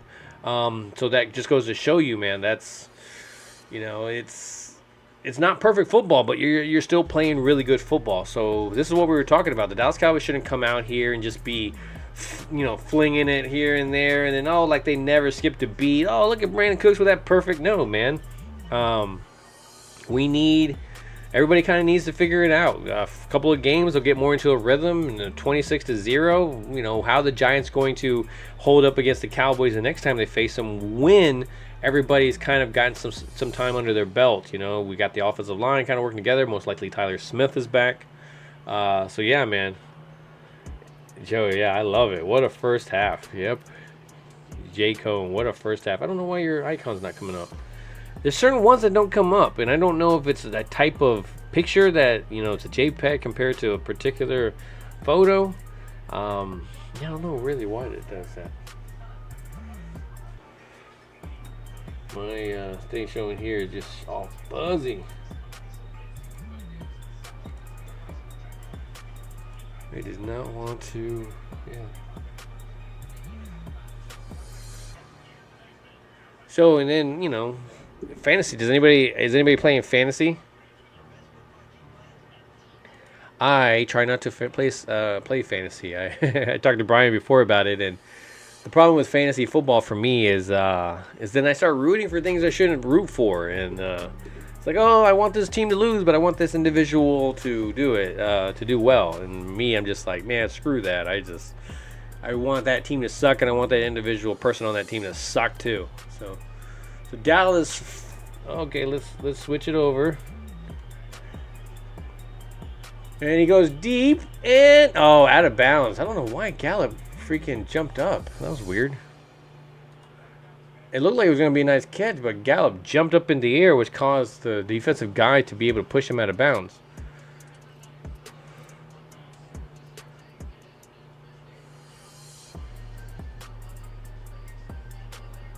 Yeah, almost 2 seconds. 1 to 2 seconds it's taking Cowboys, where Dallas has had a pocket.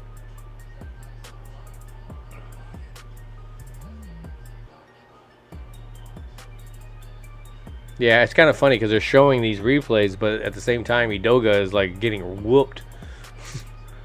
He's like holding. He's like, yeah, look at the pocket, and there's one guy's holding. And Dak gets hit as he throws. And so it's incomplete. So 3rd and 10.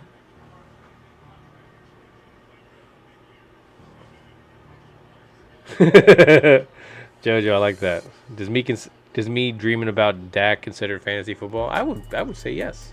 And you're always a winner. Everybody's a winner by that point.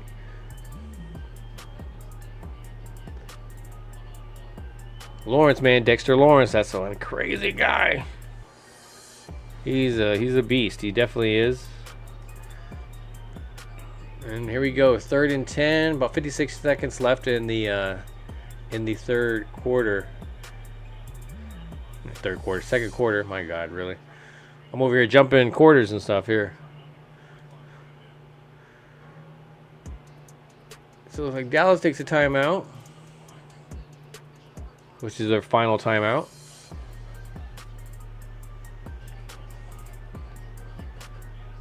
You got the pellets all in Dak's face. Somebody wipe his face off, man.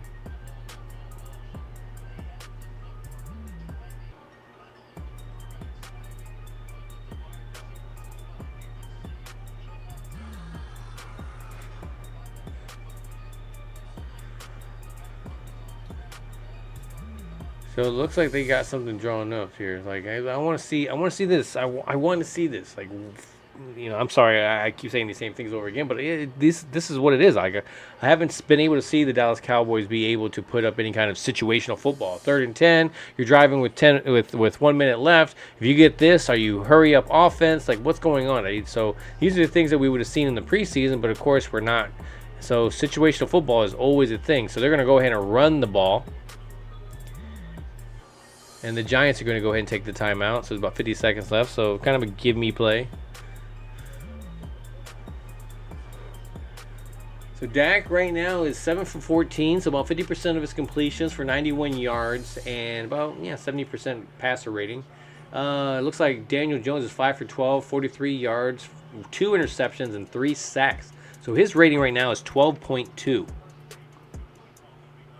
I'm glad, I think it's a good number, 12.2, because that's the only guy he's been able to throw it to is number 12. And I think he's only been like 2 times. So I think that represents this stuff very well. So 4th and 6, and it looks like we're finally going to bring Angers out here to get a punt. Our Pro Bowl punter. Let's see how he does with kicking with a wet ball. Nice little punt. The guy catches it about the 20-yard line, and one hell of a tackle by the guy that we got from Miami, the corner Noah something. Man, you can just see those pellets just flying into these quarterbacks' face when they're getting sacked and stuff. So Barkley, Barkley sitting there and he's thinking. They show him this picture with him thinking, and he's got to be thinking back to just his career against the Cowboys. There's been some guys I know that we can all look back in growing up and watching the Cowboys play and know that, like, to me, one of those guys was the Eagles' Westbrook. Just a guy that we were always, when we faced him, he was always going to give us their best. And, you knew that he was going to break one off. And I think we've always had that ability to know that Barkley has that ability to do it. And we know it, so we're expecting it. So we don't want to neglect the fact that he has that ability. But it's just not something that he's been able to do too much with the Cowboys. And so, I just kind of, I'm curious, because you see this all the time. I mean, they like to talk about quarterbacks in the sense of, he doesn't beat so-and-so, and they can't be, because they love to point out quarterback versus quarterback. It's not like it's a, Pro Bowl competition where they're just facing each other and that's it. So, I mean, if everybody had to face the exact same defense, I mean, that would then it would all be fair. Then we can compare each other. Did you win? Did I win? Did I lose? So, man, what a surprising score. I'm not going to lie to you, man. I love weed. What is going on? What is going on? I love weed, man. What a nice NFL Sunday, right? Not the greatest, because obviously we'd rather have everybody in the division lose except for us. But, hey, so far it's going a very nice way. 26-0. Every time, New York has gotten a chance, it's kind of really gone the other way. I mean, if you think about it, they're right off the bat. They're about to score, right in the first quarter. They're driving down. It looks like they're going to be able to move the ball against the Cowboys defense pretty easily. But again, like we were pointing out, it's scripted. They figured this out from the beginning of camp. I mean, they had months and months and months to figure this out. It's like a draft pick, It's like you as the first round draft pick and the first pick of the draft, you kind of know who you're going for because, everything's kind of planned out. So, I expected the Giants to be able to move the ball in that first drive, but then to see the special teams with Bones Fossil to really come up and kind of step up and just swing the momentum of this game. What happens if the Giants actually score on that field goal? Do they feel confident that they can score? And we scored first, and it could change the whole momentum of the game of just that one blocked field goal. So, it's hard to say, if it did. But okay, so they're gonna go 1st and 10, and drop pass by the Giants, Hyatt, and Jalen Hyatt. He was wide open there. Looked like. He's about to get it, but it looks like he secures his first drop pass as a Giant. Hopefully many, many more.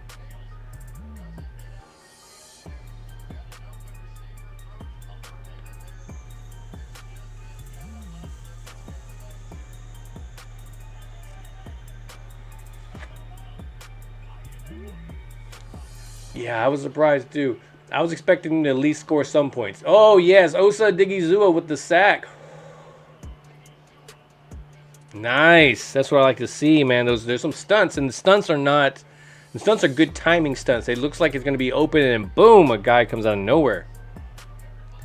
So really, they were all really worried about Parsons. Parsons pulls the whole line upwards, and he just comes up underneath. The inside guard never switches over. He never ever even sees Osa. So 3rd and 17 at their about 22-yard line. And it looks like they're going to get it. That's it. Halftime already. 26-0. And most likely we're going to have Bryan joining us from the game. But no, man. Great first half. I'm happy. I don't even know what to say, man. You're gonna see guys like Vosh Lombardi having long post shows. Cowboy Nation really enjoying this week. If this can continue on, man. If we can continue dominating, smacking them around. That's the kind of thing, man. I can watch the replay this kind of a game all he wants, but then you have to enjoy it the next day and then just get ready for the Jets, because the Jets are no joke. Jets play tomorrow, right? Am I wrong?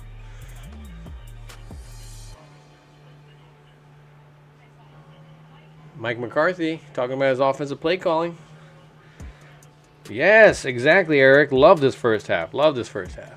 Very big fan of this first half. This is the part that I want. You're going through the day. You're like, okay, which which team is going to show up?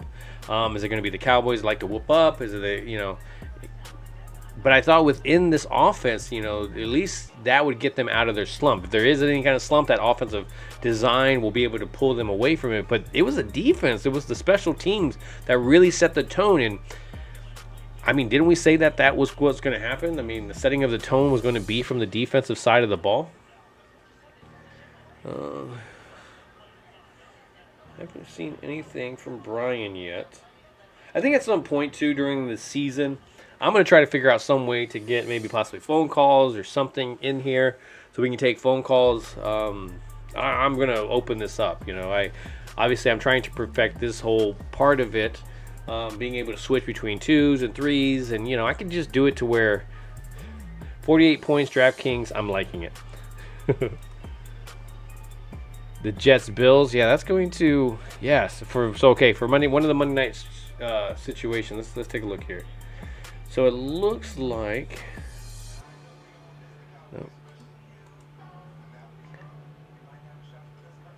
so Buffalo versus New York Jets, and then you had for some reason I don't know why I was thinking it was 2 games. I don't know why I was thinking it was 2 games. Oh, man, what do I think the final score would be tonight? Man, I had originally thought that Dallas would... what was my prediction? My prediction was that it would be 34-17. And then if it rained, it would be 24-13. So, as of right now, if it continues down the way that it's going, I mean, I could see maybe New York scoring maybe 10, But if they... You wonder if having the half will kind of reset them, because they just really seem to be having where the balls aren't bouncing their way, the field goal's not going their way, the people are blocking kicks. So it's just sometimes that's how it is. I mean, momentum is kicking your ass, And as they're going to kick it off to the Cowboys, and if the Cowboys can get a good offensive drive to put together, I think that's going to it's going to be hard. I'm trying to download Zoom. I didn't realize I didn't have it. Okay, so he is trying to get his shit together. So we'll wait. There's no thing. We're here.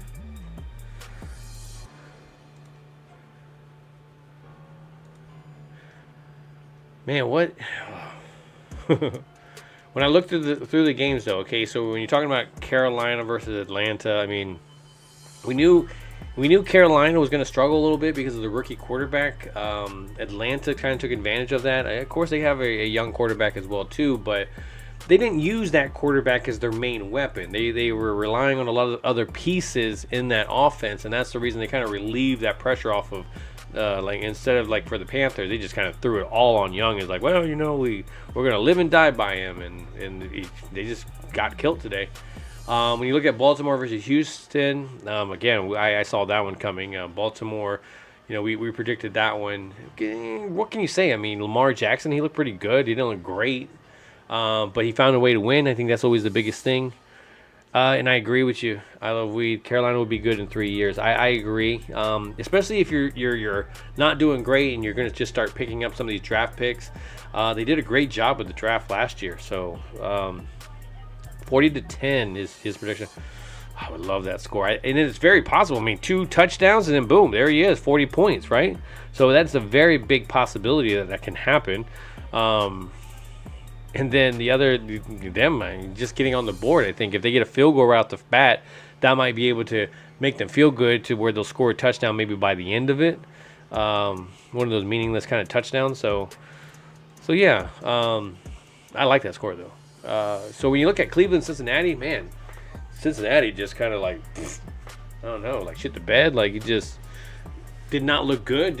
Wasn't ready at all for this game. The rain, how much does it really play a factor? I mean, they're a passing team, so I would say that it definitely affected them. I wouldn't expect that same Bengals team to show up every single game. I mean, I'm pretty sure, that's what they were talking about with the Cowboys, Oh, the Giants have this great chance of winning and stuff. This is what they thought that this game was going to be, was that this rain was going to just change the whole complexion of this game. Is that kind of be like Joe Burrow, where the Cowboys were going to have no answer. So it's like somebody it's like a Floridian going up north and just freaking out about the snow. It's just we're out of our element kind of thing, and that's what they were kind of thinking that Dak and the Cowboys are going to be. But that defense was just like, man, we have a whole different type of thing that we're going to be talking about.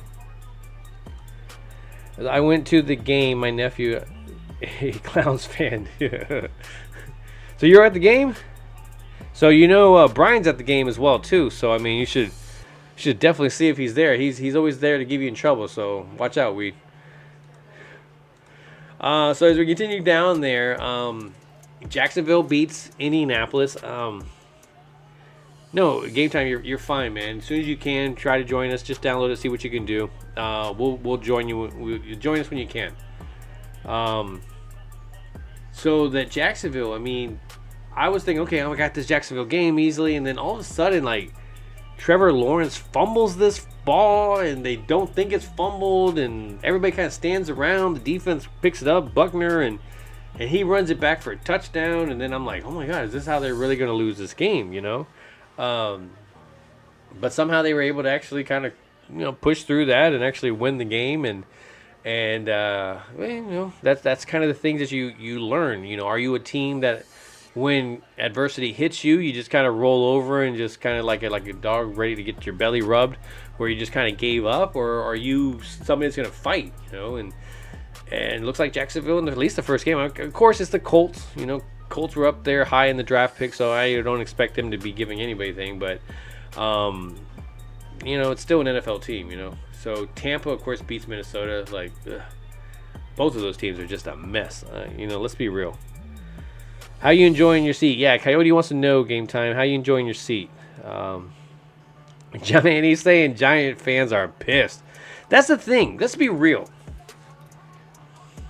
And I'm gonna get some enemies here, and that's okay. I'm gonna join Bryan's whole thing. And that's the problem when you have me talking for couple of hours with a football game as I start to spit some real crap here. Giants, they overachieved last year. I'm gonna say that. Like, they set themselves back. They set themselves back by winning last year. You know, and I know that's a terrible thing to say, but the Giants team was not ready for all that. They weren't built for all that. The fact that the fact that you do this, when you get lucky like that, you need to get lucky and win a championship. And when you don't do that, and you're definitely not going to get better on offense or defense because you're picking more towards the end of the rounds. So they kind of set themselves back. Let's be real. And so with them overachieving, how do you get better? You're not going to sign. Who did they sign this offseason? I mean, Jalen Hyatt, let's be real. That's a great pickup from them.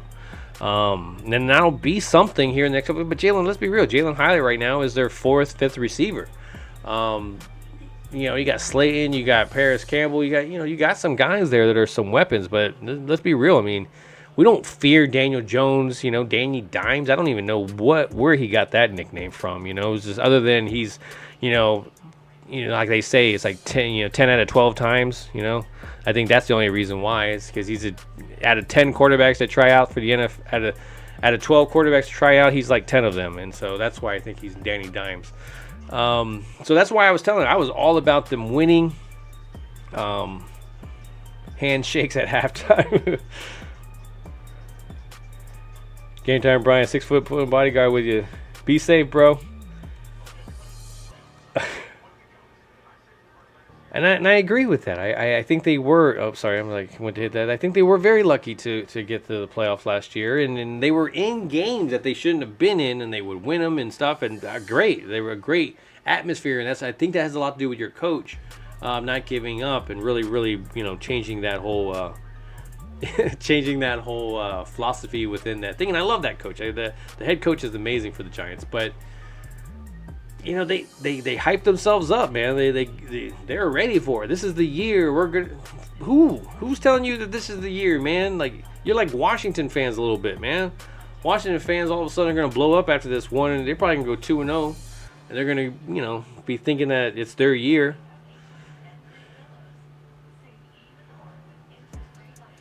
It's okay, man. If you want to bring it in, that's it. That's okay. We understand. You can be in a noisy situation.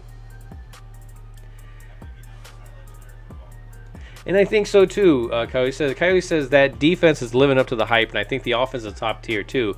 They don't have too much at this point, but run, and that's the truth. I mean, again, every game is not going to be the same. Adapt to the game. We don't need to score 50, 60 points.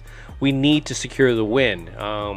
I think we saw a lot of situations last year where we saw a lot of they would go up, and then all of a sudden these teams started making slow comebacks, and you're putting your defense in situations because you're trying to play the same philosophy as you were from the beginning. We saw that through the whole Jason Garrett era.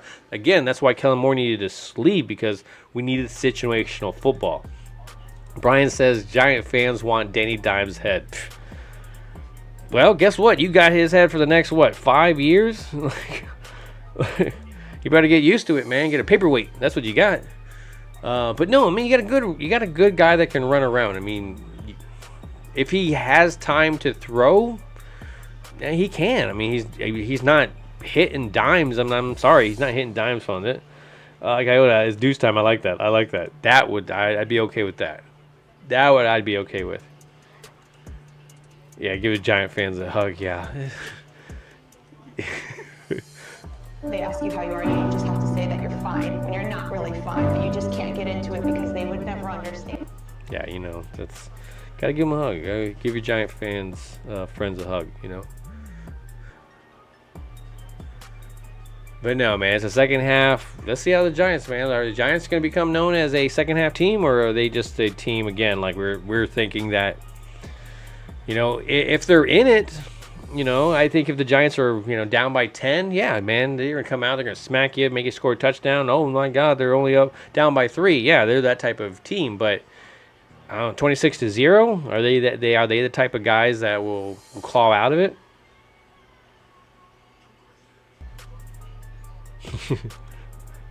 I would collect a mug to collect their. I would get a mug to collect their tears. Oh, and I would just store it and be like, "This is from the Giants game. Those are giant tears. They're not rare, so they're not worth anything because it happens all the time. But they are nice to have."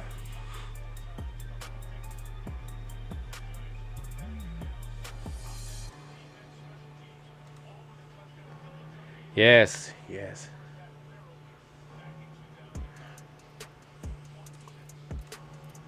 So, did we have a touchdown on all sides of the ball? Right? We had a special teams touchdown, a defensive touchdown, and an offensive touchdown. Coyotes being rough, man. I was like, I don't play that. I like giant meat.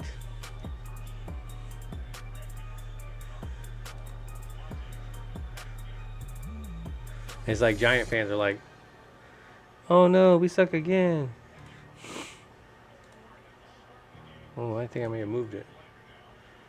Turpin is not going to take this out, so Glimmerman, you don't have to hold your breath. There's no fumble there.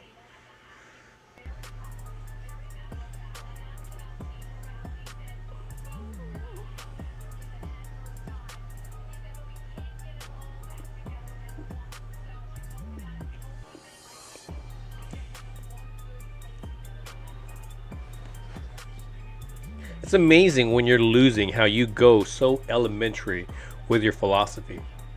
Like, oh, we just need to get ball back and score.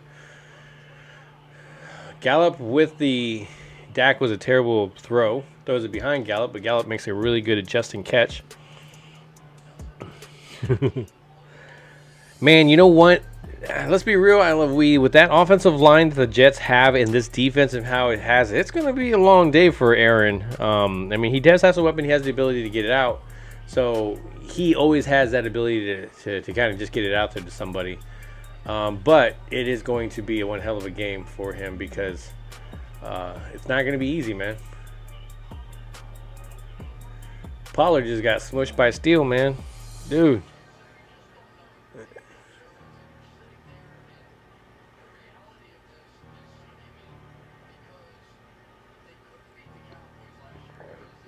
See, here goes Chris Collinsworth. Now he's jumping on our bandwagon. They're going to be the Cowboys. But did you pick them to win, Chris? I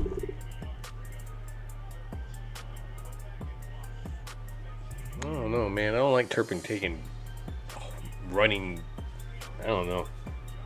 Give me Deuce in there. Why is Turpin doing this? Like,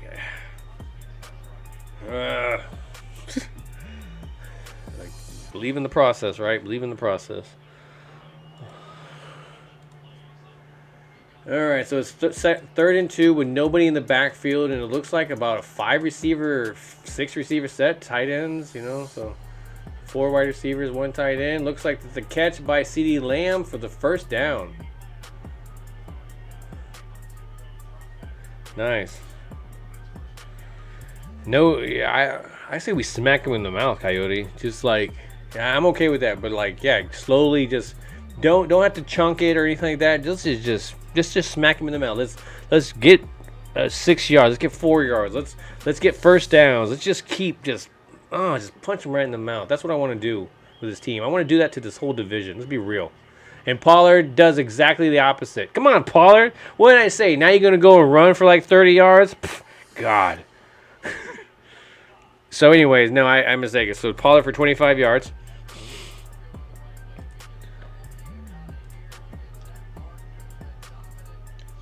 I think he doesn't have to decide. He's talking about Dak. I think he doesn't have to decide as much of where to go. You don't have to wait for the wide receiver's option route to open up.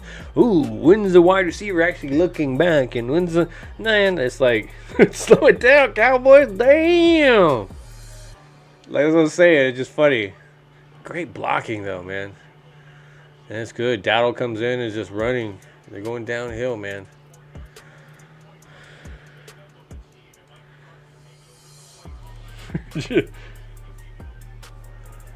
Slow it down, damn, Gina.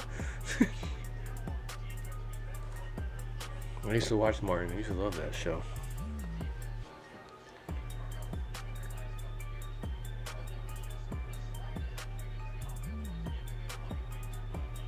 So it looks like about 3 receivers on one side, 1 receiver on the other side.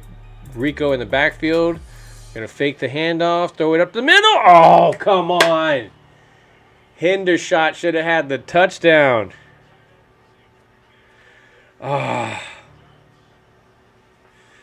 That should have been a touchdown. That hit him in the hands and he dropped it. And he had 2 guys on him. Dude, that was a great throw. Oh my gosh. Hendershot's going to be having nightmares about that crap. Oh, man. What in the world? Oh, okay, so it looks like Bryan's ready. They're going to go screen pass to Tony Pollard. Tony's going to get behind. Oh, and Tony fumbled it, but it looked like Biotish got on top of it. Hold on. Hold on.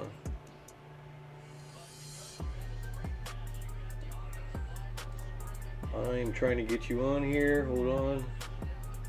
Hold on. I'm trying to get you all situated here. And now I have to.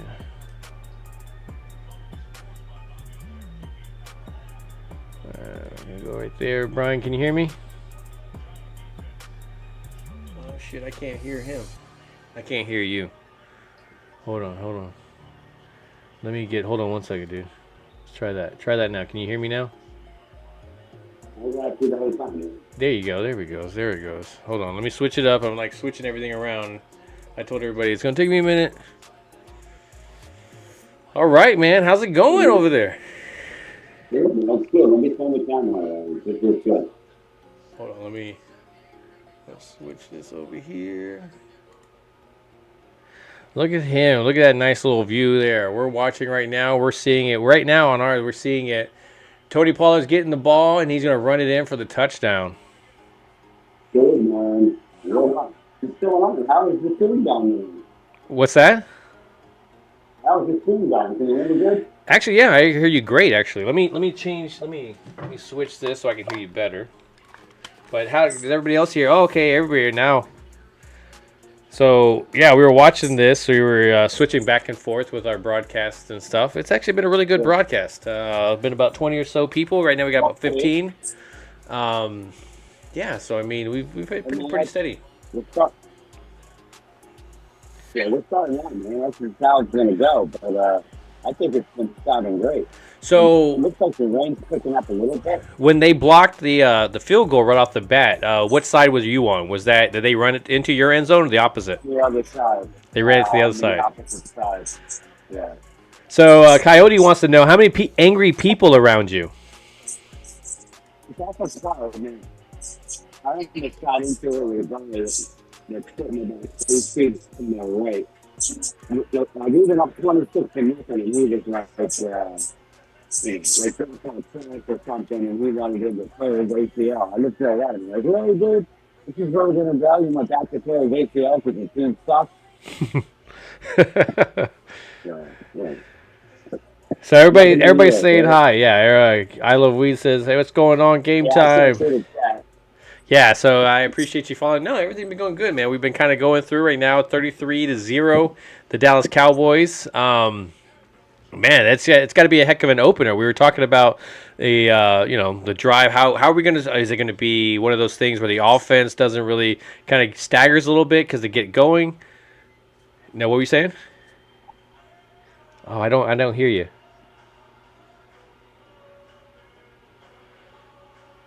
No, it's not going. There it goes. Wait, talk. There it goes. Oh, no. Nope, I don't hear you at all. So Mark says, you look scared. Game time? I think there's just a lot of noise, so it doesn't know what to pick up. I think that's what it is. A little bit. But you're good, man. So did you talk to Mark at all? No, not yet.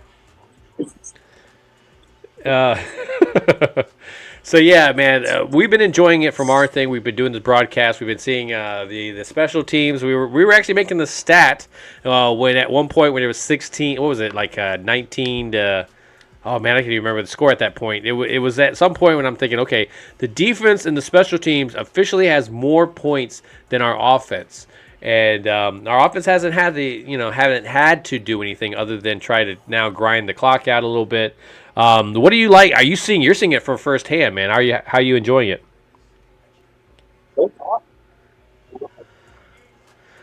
Are the Giants fans leaving? Hey, it's hit and miss. I hear you here and there, so I can switch it. I can like relay it a little bit. Are there a lot of people leaving?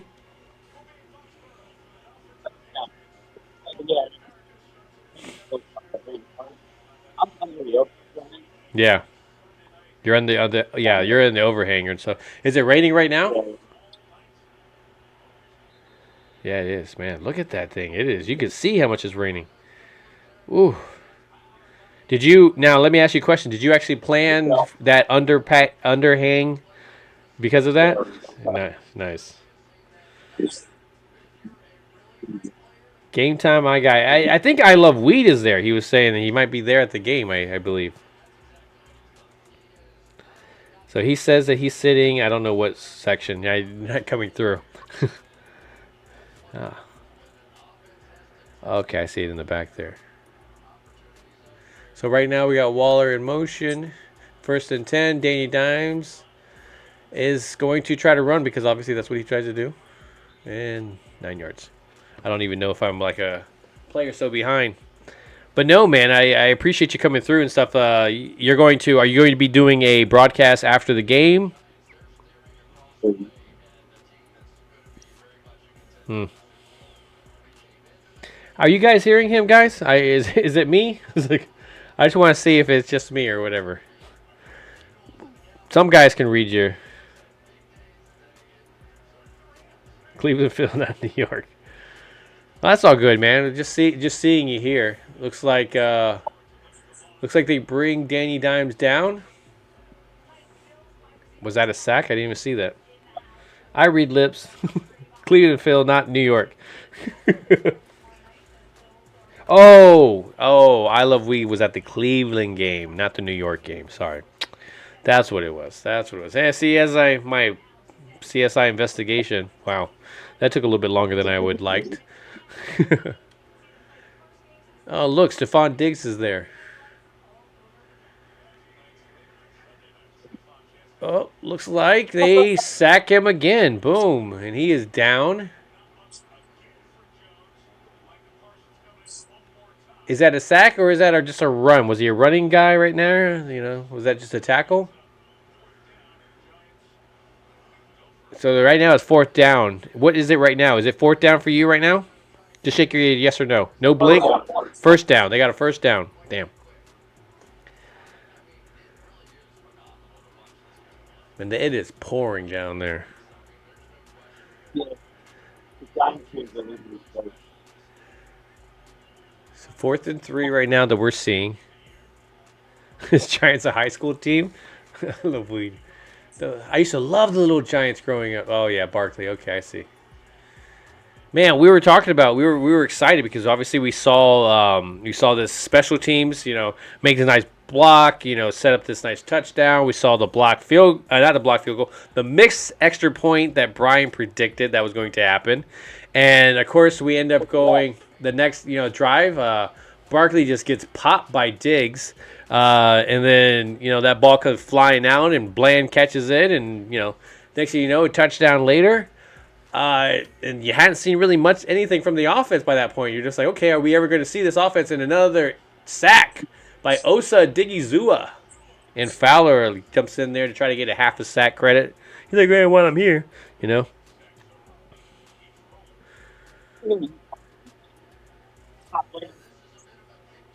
Yeah, this pass rush is no joke, man. That's what I'm saying, man. If you can complement it with some guys that can actually, I think he's gone. Oh, I lost him. Okay, so I need to get it on defense. That's right. Oops, sorry guys. Let me trying to.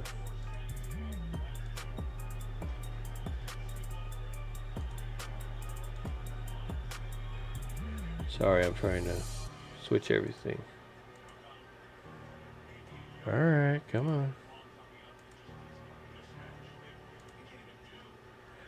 It does not want to switch.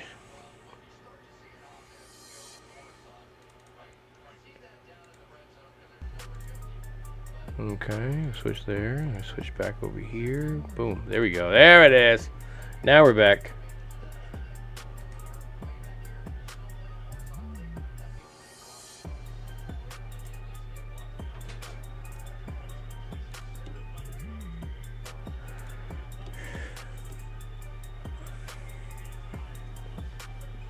So it looks like Dallas is gonna go. Oh man, they about got him for a sack again, and then he stumbles out of it, and it looks like Dorrance gets it. I don't even know what just happened there. Was it a sack? I like that guy. We need a little Deuce chant. Get Deuce going on in there. Oh, let me switch it. Let me pull this out here. Ugh. There we go. There we go. There we go. Here we go. Back again. Now it's time to punt back to Turpin. Turpin time. Turpin time. Turpin time. Da-da-da. All right.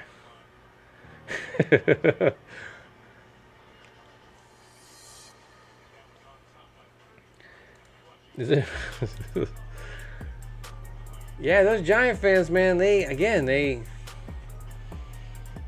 hyped themselves up, man. They expected a lot more than what their team was going to do, and this team may turn around and be a great team during the rest of the year. But again, what are we talking about with this team? Oh, Dak was throwing interceptions and stuff. Well, guess what? Danny Dimes, couldn't do crap against this defense. Oh, he's getting sacked, and Micah Parsons always in the face and everything like that. That offensive line just sucks. It's all like, well, yeah, man, they're facing an elite defense. Of course, they were, occasionally losing those battles. It was, but what the nice thing was, they were occasionally winning those battles too. And so you weren't seeing just one side of the ball just dominate the other side. It wasn't the Baltimore Ravens with Ray Lewis on there, where the defense was just amazing. The offense just had to manage the game. This offense can win a game if the defense isn't into it, and if the defense has to win the game, it has the capability of doing that too. And I think the weird thing is that this team actually has a special teams that can win games as well. I mean, that's the trifecta right there, right? Lena says we need to score fast against the Jets next week. In general, do we need to score fast, or do we need to score fast and put them behind so that way they feel pressure, get kind of one-dimensional? I think either way, I vote for it. I'm all for it. I'm all for getting this team to score. It's when they struggle and it takes like the second quarter where they finally start scoring that. Those are the times I worry, just because it's always self-inflicted wounds, and those are things that they don't tend to go away unless the roster changes, and that's what you've seen. You got Noah Brown. What was he doing in the Texans? He was their main guy, but I mean that's the reason why. I mean he was our sixth guy. Our fifth and sixth guy can be a number one somewhere else. Let's be real. Yeah, unless the defense is scoring all over the place, and then our offense might not just need to run the ball just to give them time. Yes, unleash them. Yeah, you're right. Coyote, unleash those on them. And that's what I was waiting for. I wanted to see Micah Parsons finally be able to start hitting people and not hold up. And you kind of felt bad for, and let's be real. Nobody felt bad for Danny Dimes here. We want to see our defense really collide and dominate. So it looks like they run the ball right now to Tony Pollard. And nope, it looks like Rico was the running back. So about 2 or 3 yards. And I think so too, Mark. Mark says that the Cowboys defense will take over the Jets just like they did tonight. And Bryan says a great thing. I am losing my voice. And that's probably what it was. It probably had nothing to do with it not catching. He just was not saying anything. He was like, So don't expect much from Bryan tomorrow on our post-game show. And you're right, Louis. Noah 3 catches, Dalton Schultz 2 catches, and Zeke Elliott. Oh man, I felt bad for Zeke in some ways because of course he's going against Philly and he fumbles, but those are the type of fumbles that he was doing with us, and so to see another team have to deal with it and not us, I wish him the best, but it sucks to see that happen. But again, it shows how very very smart this front office was to trade those in for bigger weapons, a Deuce Vaughn instead of that, or Riku Dowdle, or Brandon Cooks and Stephon Gilmore. I mean, you elevated. Your weakest guy was no longer that person, and your weakest guy ended up being a. That's my question. I'm really curious too. Let's look down here. Maybe we can see the stats here. So it looks like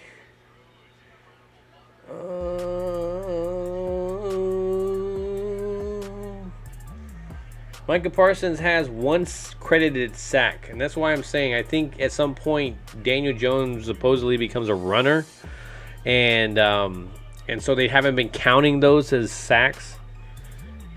Madden, he has like 8. Yeah. I think what's funny is that when I play Madden and I have him in there, it just my interior guys like Osa is the guy that usually tends to get it. Yeah. I exactly Jojo. I felt sad for him. I felt bad. I don't want him to fail and then all of a sudden he's no longer in the league. I mean, this is his chance to really make an impact, at least to because nobody jumped on that train. Nobody tried to let's get him in here, and it eventually took Belichick bringing him in, and if he doesn't play well, I mean that was your last. I'm hoping that's not his last chance. I mean, arena football, XFL will bring some things just because of his name. But yeah, I agree with you. It's just a little sad as well at the same time. So it looks like one of our offensive linemen went down. It looks like it was 71. Was that Odoga? Oh. I want to see him in there as well, Eric. Eric says, hopefully Deuce will get some action. You saw him standing on the sideline there. It's just, yeah. I want to see him back there instead of Turpin. I want to, 4 or 5 catches. You're already up this high. This is where you get your younger guys in there, and I think there's a big chance you're going to see something soon.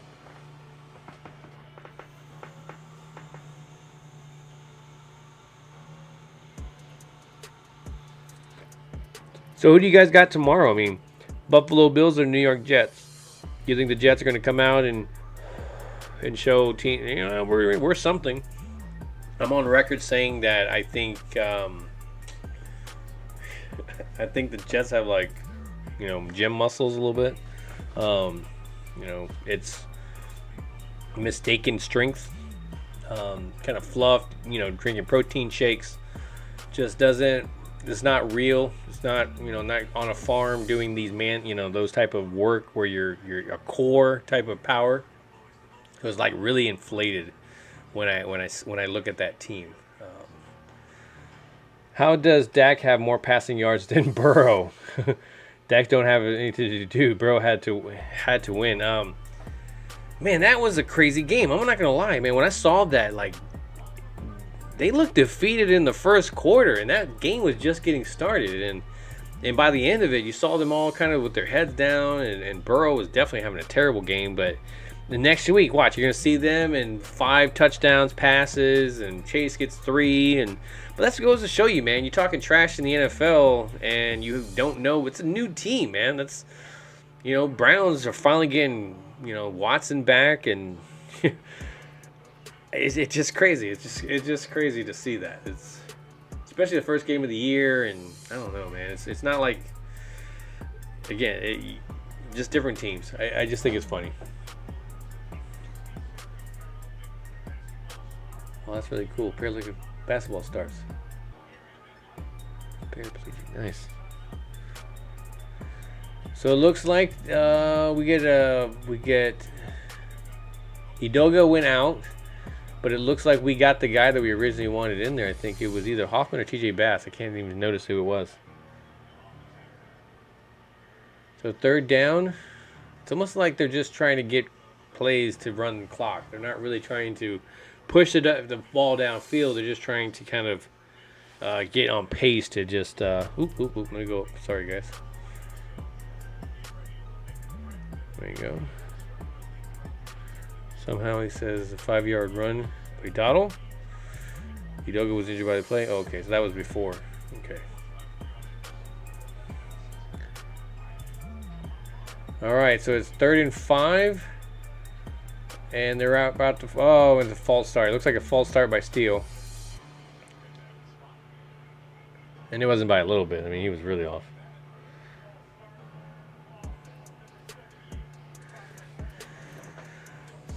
So what will happen here is most likely... so they got a 5-yard thing, and it's going to be, what, 3rd and 10? They're most likely going to run the ball. Get that running going, because that's what they did last time. So, yeah. You hope they don't give up on it.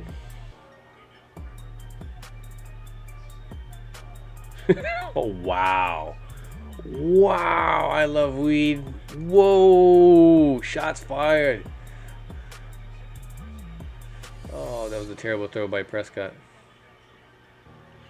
So Cooks was open. He could have hit him, but he just had a bad throw. I think he felt footsteps behind him when there was nobody. I love Weed says, I'm surprised D. Watson didn't have a good game. He's used to 2 wet balls. Man, shots fired. Shots fired. So 4th and 10. Are we going to punt it off, right? Oh, here we go. Yep, Angers is in there for the 2nd time today. And they're going to give a nice little punt. Bracks him down. They're going to go into the end zone easily.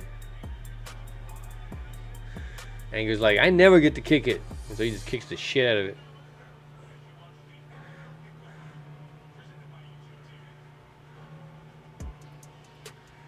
Let's see the nice little...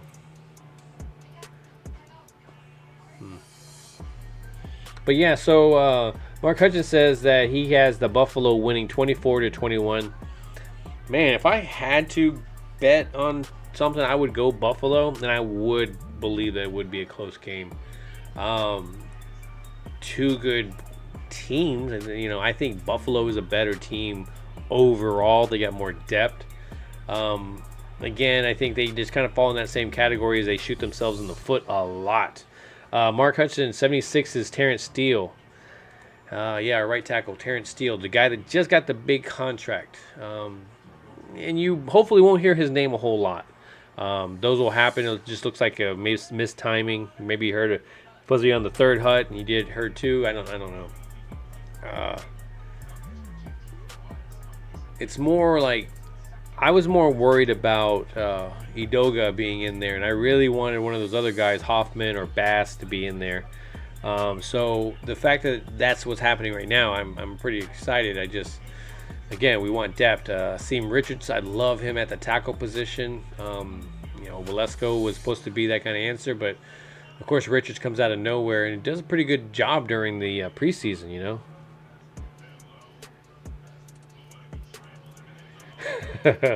So I have to ask people now, did we really have to play the starters in the preseason? I see all the other guys, like, what would have happened? Like, what's the untold story that would have happened if we would have done it? Would we have been a more explosive offense? Would we have lost a key offensive piece? You know, everybody at some point that played it lost somebody. Let's be real. Even if it's for a drive or 2, everybody was losing somebody. So yes, you take that away, but you know it kind of worried you when all of a sudden Tyler Smith is going on the injured list, and you're like, man, we can't even just practice without the possibility, you know. So you know you want them to get their repetitions, you know, and especially guys like Tyron Smith, but you almost kind of don't want to waste the lucky rep. There it was, you know. He's like, oh, he didn't get hurt on that rep.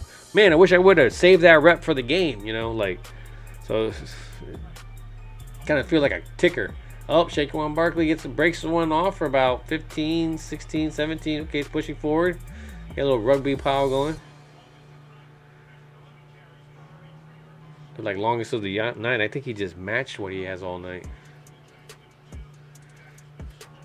Let's go down here. Let's go rushing. Giants. 39, 33. He just got that now. About a good hunk of it. So yeah, he got about more than what he's had all game. Daniel Jones getting iffy. And then they throws it to the ground almost. The tight end gets it.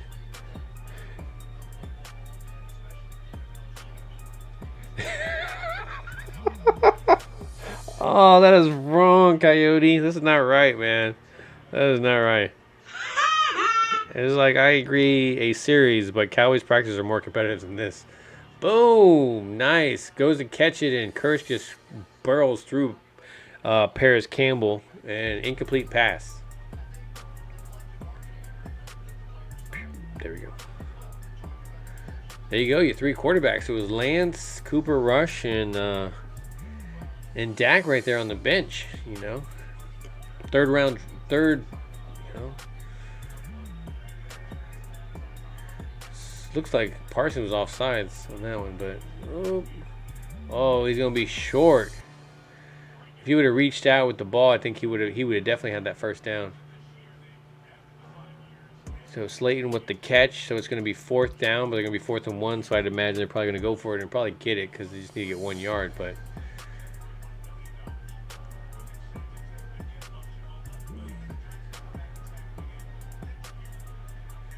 oh, they do the whole quarterback sneak thing. Would not surprise. Get the first down. Ugh. Oh, that's why. This is why I'm doing this, man. You guys gotta tell me, man. Guys gotta tell me. Yeah, man. It's like Gilmore looking good tonight. Yeah, he had the interception. He had one blown coverage, but every corner is gonna have that at some point. The fact that it wasn't a touchdown and it wasn't for more than 20 yards, I'm okay with it. You know, it looks like Curson gonna get to the edge and bam. See, Jones has not figured out that yet. It just does not. It doesn't go well if you start running in the third or fourth quarter against this defense because you are going to get smacked. Okay. My phone just decided to shut off on us.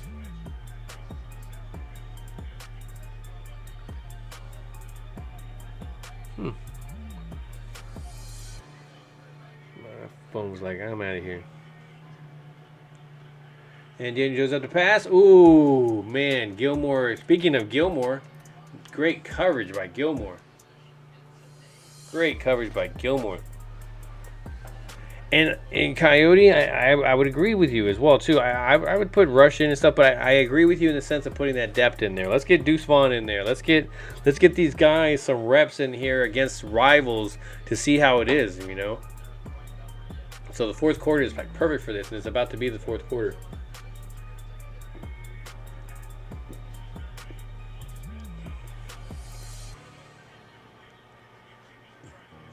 Man, that rush is just getting to Jones.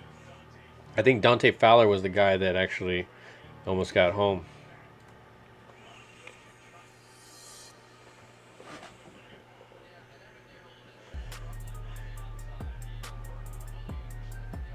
Man, I don't even close. I don't even know what he was doing there as a wide receiver. So they got a 4 wide receiver, 3 on one side, 1 on the other. And it looks like they got somebody in the backfield. So they're really trying to spread it out right now. But look how it's going on, Parsons. There's going to be holding, easily holding on that play. Gilmore, though, with that defense, man. Gilmore, I'm telling you. And the fact that they're going away from Diggs and testing Gilmore's side just kind of tells you what's going on there. But you would have had Anthony Brown. You would have all these guys giving up that.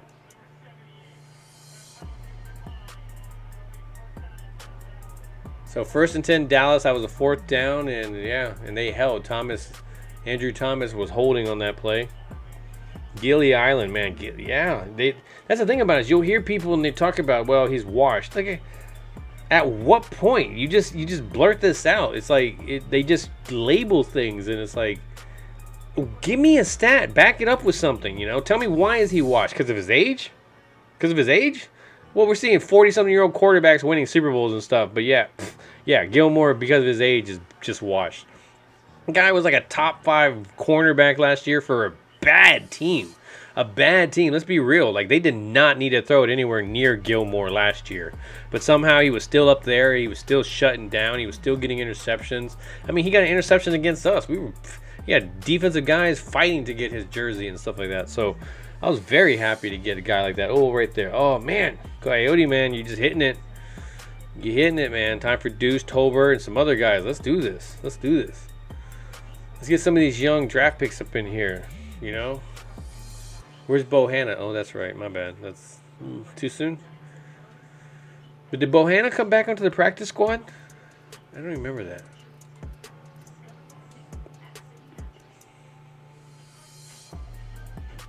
So now, the next time that we do this broadcast game of the thing, we will have Game Time Bryan here as well to be able to help balance it a little bit.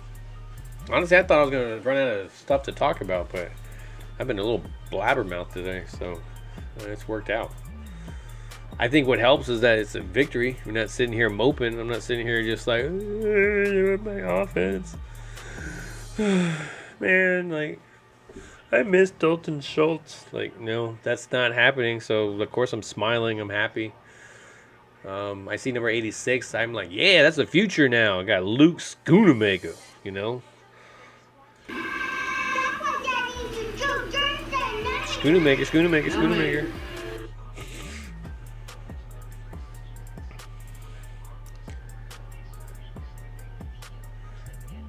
You know, just like love Apple. Like my phone decided to do an update right in the middle of all this.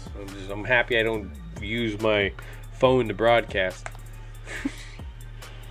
It's like a Windows update. Like, oh, you're gonna present something to the class for a final grade? Let me do an update for you.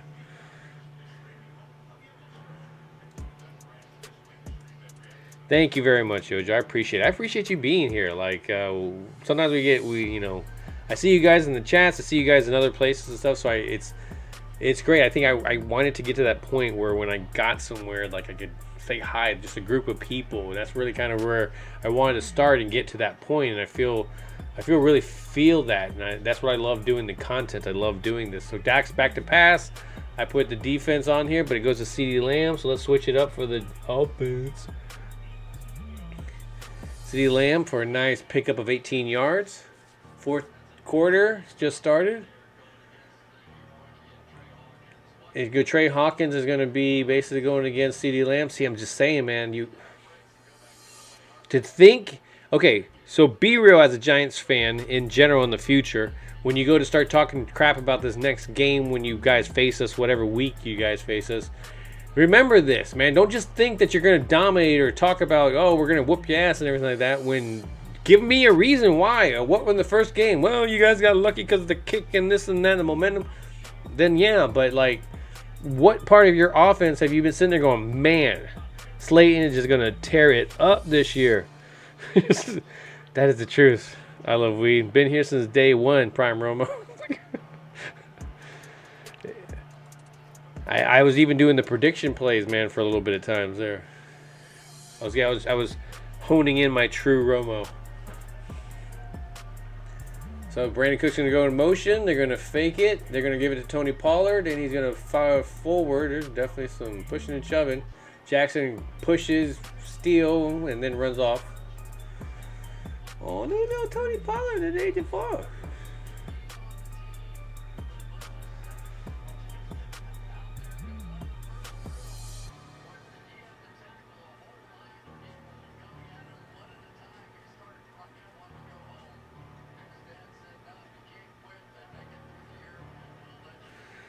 They're talking about Tony Pollard. It's gonna be nice when I rewatch this because I want to see individual guys and see how they're doing. It looks like Adoga's back. Oh, Brooke looks like there was Turpin. There's Turpin. There it is. He just dropped a pass that looked like it could have possibly been a fumble. So there you go. There you go, Glimmer Man. That was the big one. Hopefully, if he does just that during the season, I'm okay with it.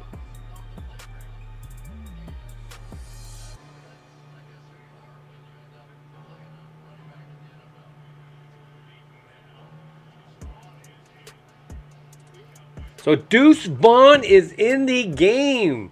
Deuce Vaughn's in the game. He's lined up on the outside. Looks like behind Michael Gallup. And they're going to throw over the middle to Turpin. And it looks like it's going to be about a first down. But Deuce was in the game. He's official. Deuce is a official NFL player. Tyron Smith comes back into the game. Is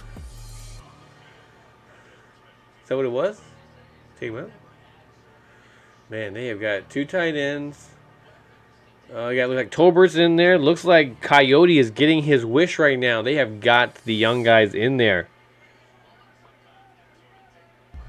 Coyote, we're 10 seconds ahead of you. My bad, man. You gotta give me a pause.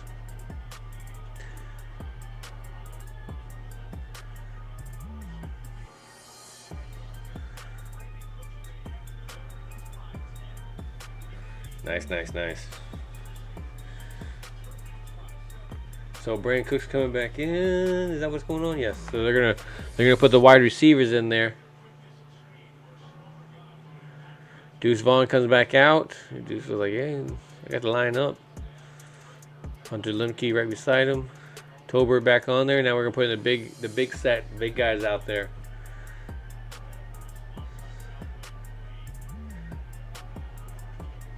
Man, I'm seeing a lot of motion. Man, Jake Ferguson cannot get it together, dude.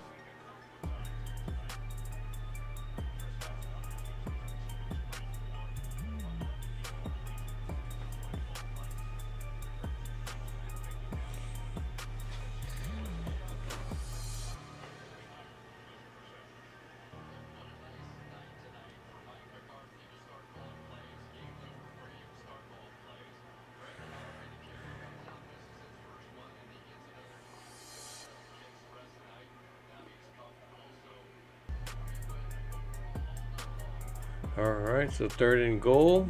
Dallas is going to pitch it out to Turpin. And there it is.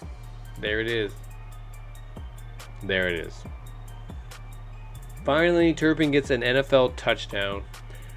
We get if we can actually get this extra point, this is a 40 burger right here.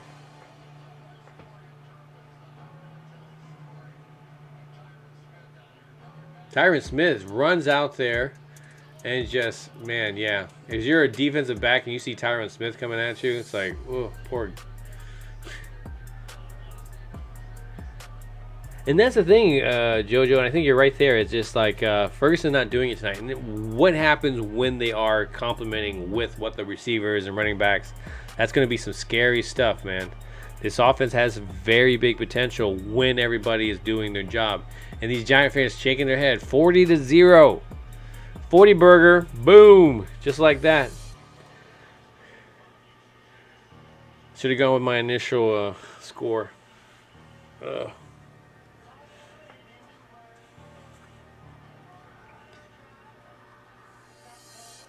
What a game, right?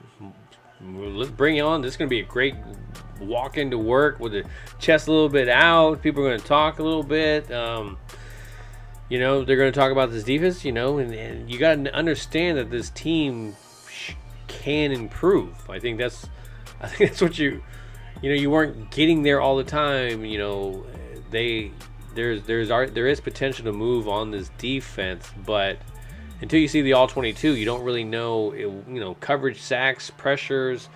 They had a combination of everything. I mean, when you were thinking that maybe they would have the coverage, all of a sudden the pressure was there right off the bat. I mean, right off the bat, you know, Danny Dimes had like 1-2 seconds to throw. You're not going to be able to get any kind of rhythm. That's the reason why he was just running for his life right off the bat. Queen Bella called it 40-0. Did she call that? Man. Yeah, you're going to see a lot of haters' excuses. You're going to see a lot of hater excuses. But remember, there's a lot of people. Was she on? I don't think it was on this channel, but I had to see that. That's awesome. Good for her. Like, kicking ass. She has a gaming channel, so you guys definitely should check it out if you guys can as well.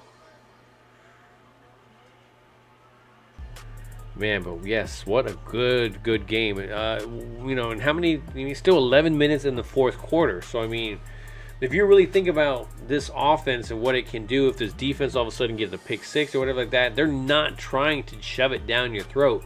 They're just trying to possess the game. That's what you see the difference of. They're not, oh, we're going to do a trick play. No, they're bread and butter and give the ball to the running back. Let them run. We're not trying to throw screens and crazy gadget plays to, the analytics aren't going to tell you to to go for a bubble screen, in the fourth quarter. I don't know. I just kind of was done with Kellen Moore's whole thing.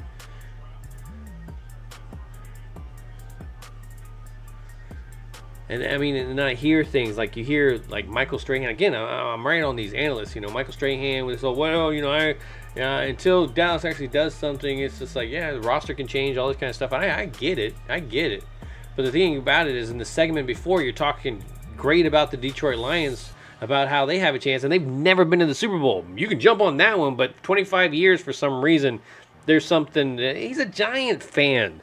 Of course he's not a Cowboys fan. Like, what do you expect them to say?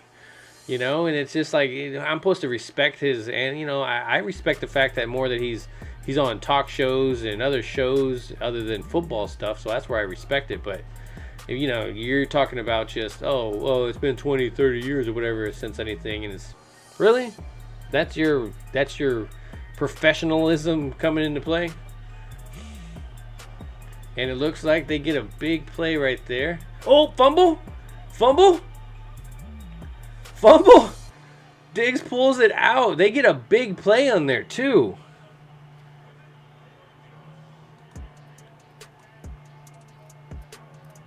Bam, there it is. Just like that. They get a big play. I think Hodges, like they catch this pass in a slant, and Diggs grabs it and just pulls it out as Hodges is going down to the ground. And then Israel Mukwamu picks it up, and yeah, man, look, and just like that, your bad luck continues. And that's what I was saying. What happens if the defense all of a sudden gets something right now, and that you're just doing your offensive thing? There's a good chance that this could be a 50-point game here. I don't blame you, man. I love weed. He says, I'm going to bed. Madden X button. It's like he hit that RB. He hit that strip button. That's what it was. He hit that RB button. Just ripped that thing out there. But good night, man. Have sweet Cowboy victory dreams.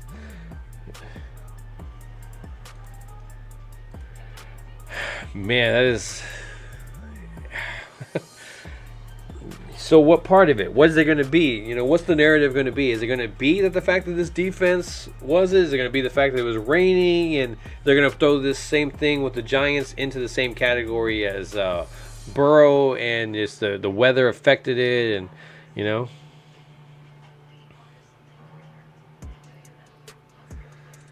JoJo, are you a gamer?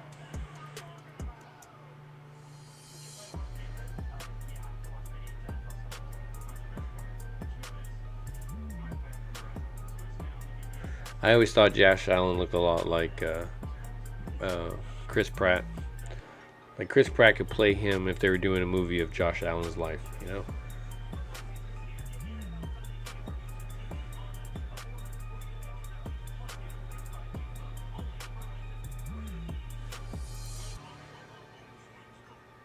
Right now, I am playing Starfield. I am sucked into Starfield right now.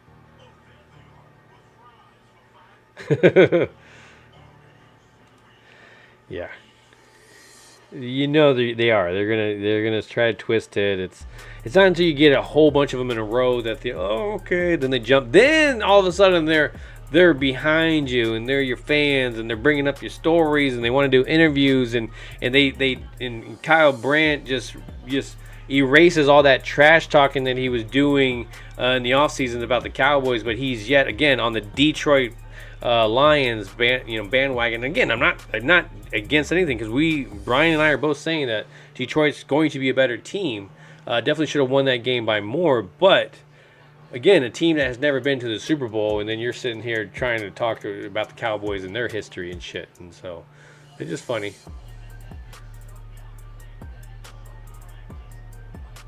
All right, so they got the backups in. It looks like Cooper Rush is going to hand it off to Deuce Vaughn. Deuce Vaughn is going to get to the outside.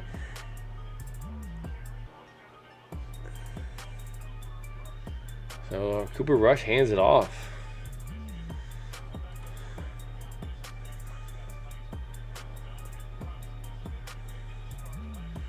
I like it. This is what I like. I want to see backups get in there. I don't want to see my starting quarterback in there. I don't want to see my starting wide receivers in there. My tight ends, I don't even want my offensive line. I put my backups in there, man. Get everybody some reps.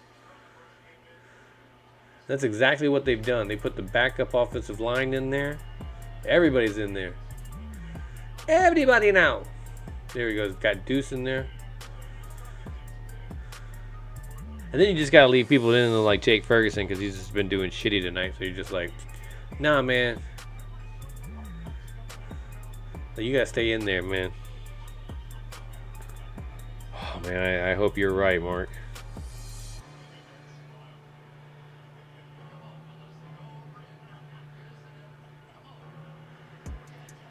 I know. My whole thing is that you can't really judge him right now either because he's running against around the same offensive line that he was running around during the preseason. So I really wanted to see him behind the starters.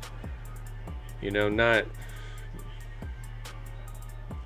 See, you're seeing against makeshift offensive backups. This is not the true douche that you're gonna see.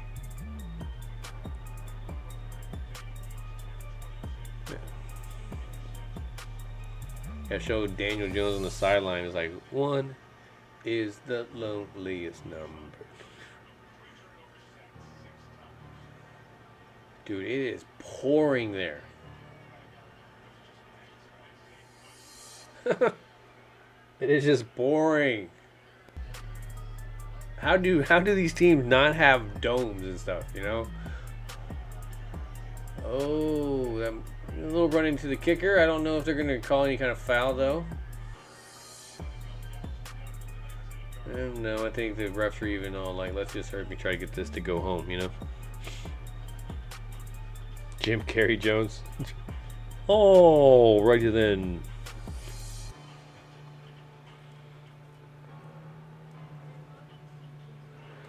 Yeah, exactly. And that's the scripted one. The one that we, this will work. We're running these plays 100 times during the whole training camp. So these plays that we've ran 100 times. We're going to do these first 15, and that's exactly what was scripted, and that's why it was like perfect. They kind of needed to stick to those 15 plays, really, because they did a really good job. I mean, when they allowed Daniel Jones to really kind of see the field in front of them and just react. Now he was good, but I think once Dallas was able to kind of fill those gaps. Obviously the pressure is getting in his face, but once they were able to actually, make the, where he couldn't step up, there was no lanes for him to step up into, and then of course pressure in the secondary, the coverage definitely was helping with that. I mean, look at when he finally started getting frustrated and he just started to start slinging it. Gilmore getting an interception. So all this stuff starts happening. So, he starts getting nervous about not trying to force it. So he starts running it. And then, of course, once they get an open guy, boom, then they yank it out for a fumble. So this is where I'm talking about, man. When momentum is kicking your ass, momentum starts kicking your ass. So. But, yeah, so we will be back tomorrow. I am going to have to, at some point, figure out the thumbnail whole thing because, yeah, I mean, we're going to come tomorrow, 7 o'clock. Should be around 7 o'clock. We're going to do a post-game, talk about this game, bask in this glory, and then by the time it's Tuesday, it's right into the New York Jets, and because obviously we're going to see the New York Jets play, we get to see how they look in their, when the first team goes, how will they do? They sustain any injuries? Will they stay healthy? I hope every team does. But you know how the NFL works, man. 49ers, yeah, that's the thing is, that's what I was telling Bryan, man. That 49ers defense is ridiculously good. So when your quarterback doesn't need to be great, but let's be real, man. Brock Purdy, he's seeing the field, and he's I'm not going to say he's a complete quarterback, but he looks really good, man. And if you can get a defense that allows you to get a couple of drives, I mean, he's going to give you one where he's going to mess up maybe once or twice, but this defense kind of makes up for that, you know. Thank you very much, 24/7 Cowboy. Was last year Kellen Moore and McCarthy or Dak? Yeah, I think Kellen easily. I appreciate the super chat, $1.99 super chat, man. I appreciate it. You kind of know her, like great thing, but you got to kind of go more on Kellen, man. The whole situation, the fact that Dak's not having to sit back there and watch wide receivers figure out what route they're running in the middle of their play, he can decide and just sling it. And that's what you're seeing is boom, boom, bam, wham, and it's out of his hand. And, you know, he's going through his progression. You're not waiting for a wide, again, like I'll say it over and over again, but you're not waiting for that wide receiver to either cut out, cut over, you know, doing all this crazy option routes that they were doing in Kellen Moore's system. And you're definitely not doing any more of that, those curl routes. I think that's the thing is, they have an injury. Oh, their third tackle. It's their backups. Third tackle, or is it because they needed it? Oh, yeah.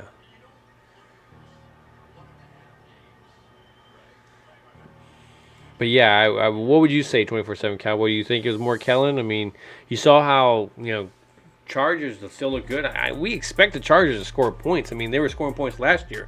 Doesn't really matter who you put in as offense coordinator. You're still going to be able to score some points with the weapons that they have. And it's just what happens when you're down by 2 touchdowns. You need to kind of come back, and your biggest thing is option routes and routes down the sideline. I mean, that's the only thing he liked to do, and it really showed today because that's what they were trying to do at the end. They were trying to score, and they couldn't get down the field because they didn't have a whole lot of options there. Exactly. It's like I Love Weed says we got to see what Aaron does tomorrow night before we think of week 2. Exactly, and that's what I think. You can enjoy tomorrow with Monday. Really enjoy the victory. Look back, see how it was, see how this team does. Hopefully it continues on healthy.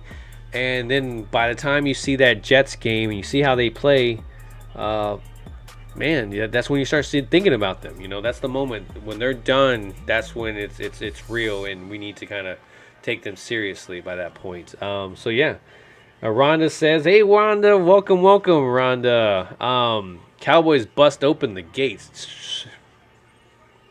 I think those are perfect words. Those are definitely perfect words right there because they kicked that shit open. They came in with that swagger. You ever seen those Cowboys? They come in that saloons kind of thing where they kind of just step in, everybody kind of stops and turns and stuff. It's kind of one of those entrances, man. You know, the NFL is sitting in there having their drinks and stuff, playing poker. You got some guys over there playing, that one today. You got other ones drinking their hearts out because they had a heartbreaking loss.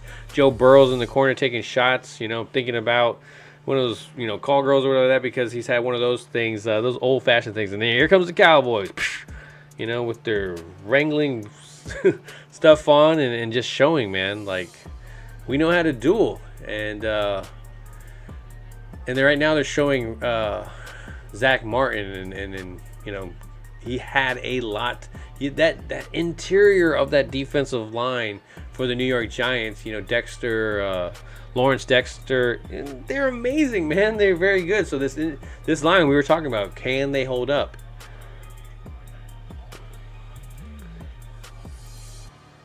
Yes. I love the food she makes, man. Yeah, I'm always like. It's always timing too, because I'm always hungry when I look at it. I'm like, man, how'd she know? It's like Rhonda's Alexa or whatever, and I was just talking about food, and then all of a sudden food pops up, and I'm like, dang it, Rhonda, that looks good.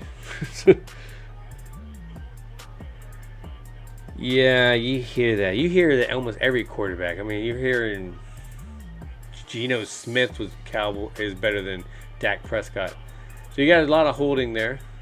But yeah, you hear almost every quarterback is better than Dak Prescott, and I think it's kind of ridiculous. So Dak Prescott is the longest reigning quarterback to stay with his team, and he's the only quarterback to stay with his team within that draft. So what does that say?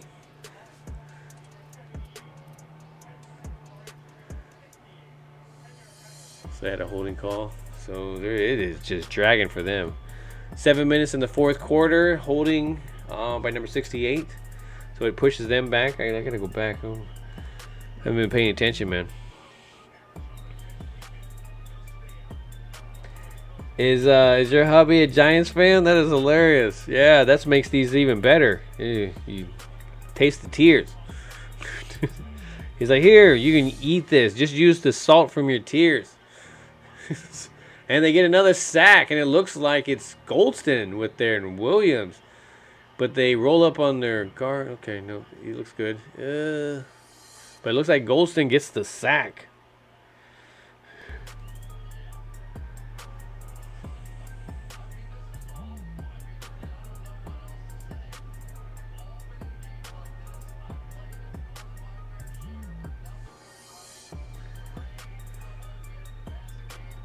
So how many sacks is the Cowboys up to right now? Holy crap. Let's see. So we got 2 by Dorrance, 3, 4, 5, 6. So 6 sacks? Holy crap.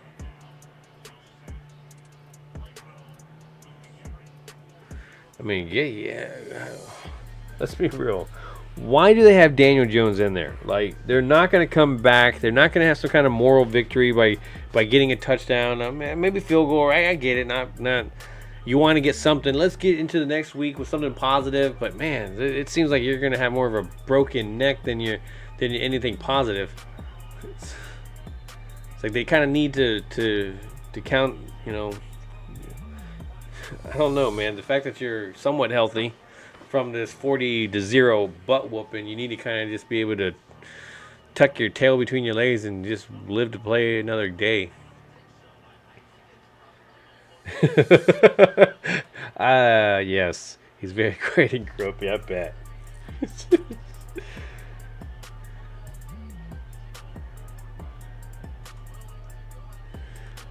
Hey, Giants pay for him, now they get to watch him. Yeah, exactly. Yeah, all day and times. Yeah, you're hearing a lot, so hopefully they'll continue it on.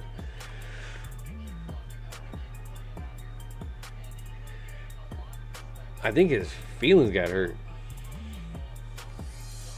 I think that's what it was. They're just probably trying to get other people there. They don't, Barkley doesn't have a very good reputation of staying healthy within these Cowboys games. My God, Goldston with the sack again.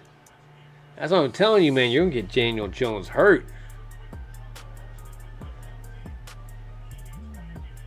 Oh, so Goldston gets a sack because they took the penalty, took away from him. So now he gets his actual sack. So that instead of his second sack, he gets the first sack. Look at that, man. Just, they're in each other's ways. Like, yeah. Just,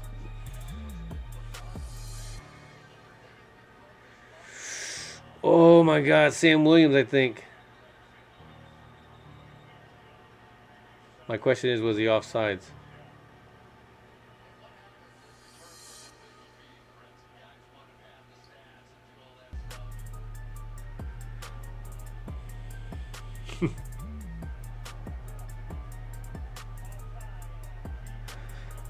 They called Sam Williams with the offsides.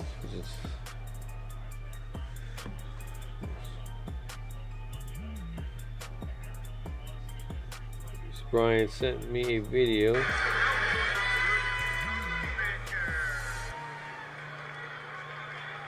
Yeah, you can see the video that he's sending. You can see where a lot of the crowd is. So he's sending me from the other touchdown.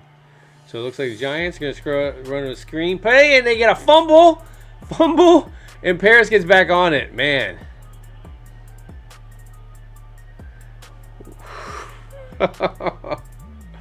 Man. Yeah, look at that. Bam! Bell just lays into him. That ball just comes out. Again, the wetness of that ball just puts his helmet right on that ball, and it just pops right out.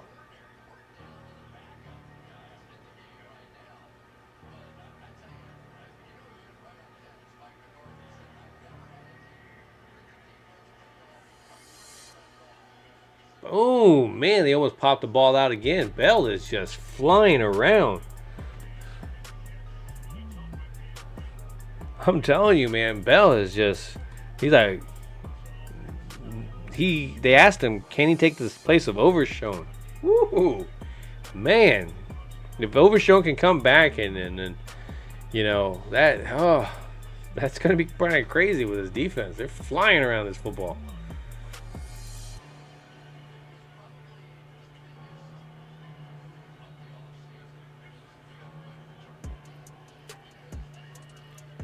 You know what? I think what's crazy, though, is just like, yeah, you talk about the rain. And honestly, why did they say the Giants should be better with the rain? You understand? So you're telling me that the Giants should have gotten their butt whooped even more if it hadn't rained? Would they have actually scored? Would it have been kind of a competitive game? Is the rain messing with them? So, I'm a little interested in that part of it. I mean, stay healthy. It could be a whole different game by the time it's the first game of the season. Again, don't rush everything on the first game of the season.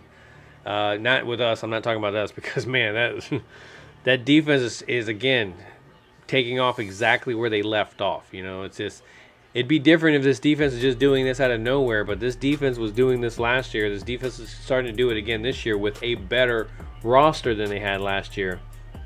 So Deuce Vaughn with the carry.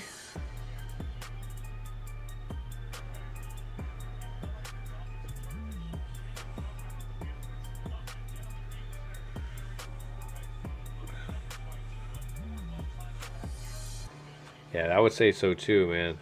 This is a statement game, that's for sure. And that's where Coyote's saying, he goes, Bell is in beast mode. I love the style of safeties we have, big physical linebacker, dog safeties. It's just, and that's why, when you saw the roster cuts and you saw everybody, there was like 2-3 linebackers. You didn't put Parsons in there because obviously he was going to be more on the edge rusher type of situation. Say, okay, well, you don't put so and so in there, and but you still had all these, Kirst and Wilson and Bell and of course Overshown that's making it into the roster. You consider him in there as well. Yeah, I mean this, and I say Overshown because I consider him as well as we have these safeties that can play linebacker. Well, this is a linebacker that could probably play safety. So he falls into that exact same category as all those other guys.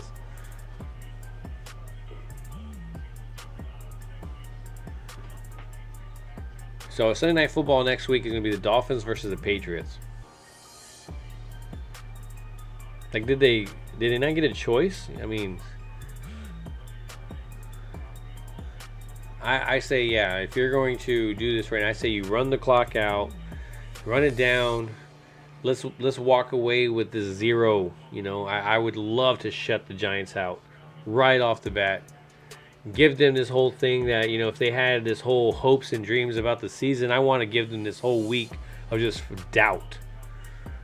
Just for all those months of off-season trash talking that they were doing, I want them to just go to sleep at night thinking that, man, this is not the same team as I thought we had. Then you're going to have some of them that'll make up for the excuses in their head that the rain was the biggest reason. And so when you argue with them later on, well, it's raining, and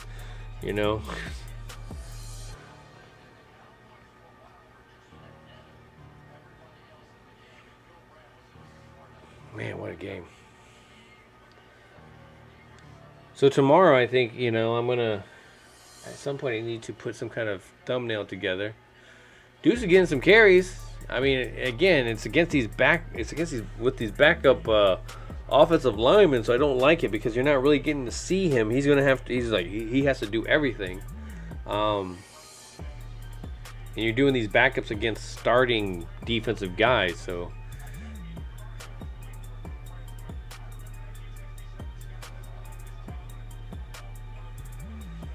but again, it's there. Everybody needs it. So if you're putting your backups against starters, hey man, that's getting them some reps.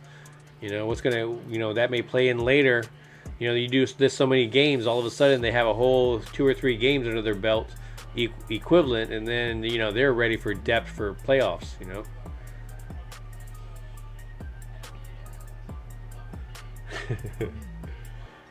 Exactly, Coyote. How about them Cowboys? Exactly. What was that? I do have a clip. Hold on. Maybe I can bring it out. I don't mean to put a damper on it, but no. But you understand, we do have one game left to play. Hey, fantastic. Every single one of you. I mean, I'm not just talking about these last 60 minutes. I'm talking about the quarterback schools, the mini camp, the off season, the training camp, down in Austin when it was hot and you were tired, the whole bit. Everybody, you did one hell of a job. And the only thing else I got to say is, how about them Cowboys?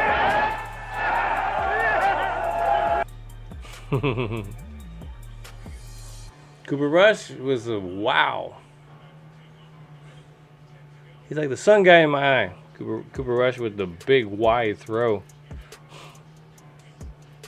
Oh, look at that. Dan Quinn came down from the box. Yeah, I love that hat. That was nice. They have the fire department hat. That was really cool. And then the other one had the police department and all that. That's really cool. And Dan Quinn is happy as hell, man. 40 to with his defense just getting the shutout. It looks like Daniel Jones' night is over. And they putting the backup in there with the last minute to go. And he is going to escape Sam Williams' clutch and get tackled by Bland. Tyrod Taylor. Yeah. And they say there's a flag on the play, so I would imagine it has to be a holding if it was.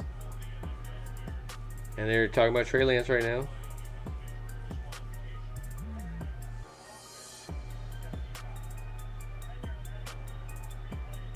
All right, holding by the Giants. Thank you, JoJo. Game over. Exactly. Ooh, it pops up. You're my first person to send me a sticker one, so I didn't know how those work exactly. So that's awesome. Thank you very much. I appreciate the support. You guys have been amazing from the beginning. Like, I appreciate the sharing, the liking, the just being able to talk Cowboys football with people.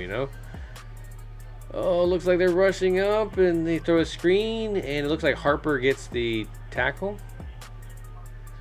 I appreciate that a lot. You guys have been amazing. Like, have really good insight. There's been some times where you guys have changed my mind on some stuff too. Just because that's if you can't mature in the sense of your thoughts of or know that you may have been wrong about a particular player, or you're not going to hit it 100% all the time. No mailman can't deliver it all the time. So Bland comes up and just makes a crazy tackle, and Gallimore, dang. Yeah, I know. So there it is. The Giants game is over for week 1 for the Dallas Cowboys. Thank you very much. I really honestly appreciate that. I appreciate you guys in general. Like, you guys have been amazing. JoJo, thank you. Oh, yeah, like the gaming channel. I love it, man. Look at that. I have no idea all the stickers that it has in there. That is really cool. I appreciate it a lot. You guys are amazing. I'm going to be back. We're going to be back tomorrow. We're going to be back with Game Time. Obviously, we'll see if Game Time even has a voice to talk. Maybe he'll be like, hold on, you're going to love this one because sometimes I did this to Bryan, and I gave him this little clip, and he was laughing, and he was like, "Are you really going to do this to me?" So if nothing ever goes right, we're going to play this little clip for Bryan. Oh man! Shout out to dry heaving. You're dry heaving. Ooh, take. So that's going to be out there for Bryan and everything. But tomorrow, please join us, and I appreciate all the super chats. I appreciate you guys sticking in. I mean, watching this Cowboy victory, 40-0. Man, what a great day to be a Cowboys fan. So, hold your chest up a little bit high. in the sense of when you walk into work tomorrow or whatever you're doing, know that that's a heck of a way to open up to the NFL and show them Sunday Night Football. Everybody's watching, no other game, and we deliver offense, defense, special teams, coaching, you name it. It was definitely there. The fans most likely showed out as well, and Bryan will be able to give that to us. So please join us tomorrow. Or is it tonight already? You know, it's one of those things that's past midnight. But please join us tomorrow at 7 o'clock as we talk a post game about the Dallas Cowboys victory over the New York Giants 40-0 on Sunday Night Football. Man, what it is to be a Dallas Cowboys fan right now. So I appreciate everybody coming through. I appreciate you guys hanging out with me, watching the game, holding it down, you know, giving me somebody to talk to, honestly. Otherwise, it would have been kind of boring. I'd have been talking to myself. And I do that all the time, but I don't need to broadcast it to other people and let them know about it. So, again, I appreciate you coming through. Appreciate you sharing, liking. Give me a comment on what you guys, you know, if you guys are excited. But I definitely appreciate you guys just being around, man. One thing I want to say tomorrow as well, too, as we continue forward, we're going to try to bring some different segments in there. We're always thinking about new ideas. Bryan definitely has some new stuff that he's bringing. He's done his lunch chat, so you may see a lunch chat with Bryan before it, so tune in for him tomorrow for his live chat, obviously, and then tune in at 7 o'clock for us tomorrow. So don't forget that the Cowboys can kick some ass, but one thing that we don't forget to do is do what? Ring that bell. I'll see you guys. Love you guys. Hey, we know each other. He's a friend from work. What you do, you're like a little screw loose type of guy, and that's how I am. So I'm digging it, big guy. I am. Who are you? You. No, not me, you. Yes, I am you. Just answer the damn questions. Who are you? Game Time Bryan, otherwise known as the mailman here. Cool name. Superpowers? Broadcasting from the illustrious Jobu Studio. Come on, are you going to tell me who that is? Primetime Phil, and of course my co-host, Game Time Bryan. Oh, Jesus Christ, this place is going to explode. $100,000, I don't even need to hear it.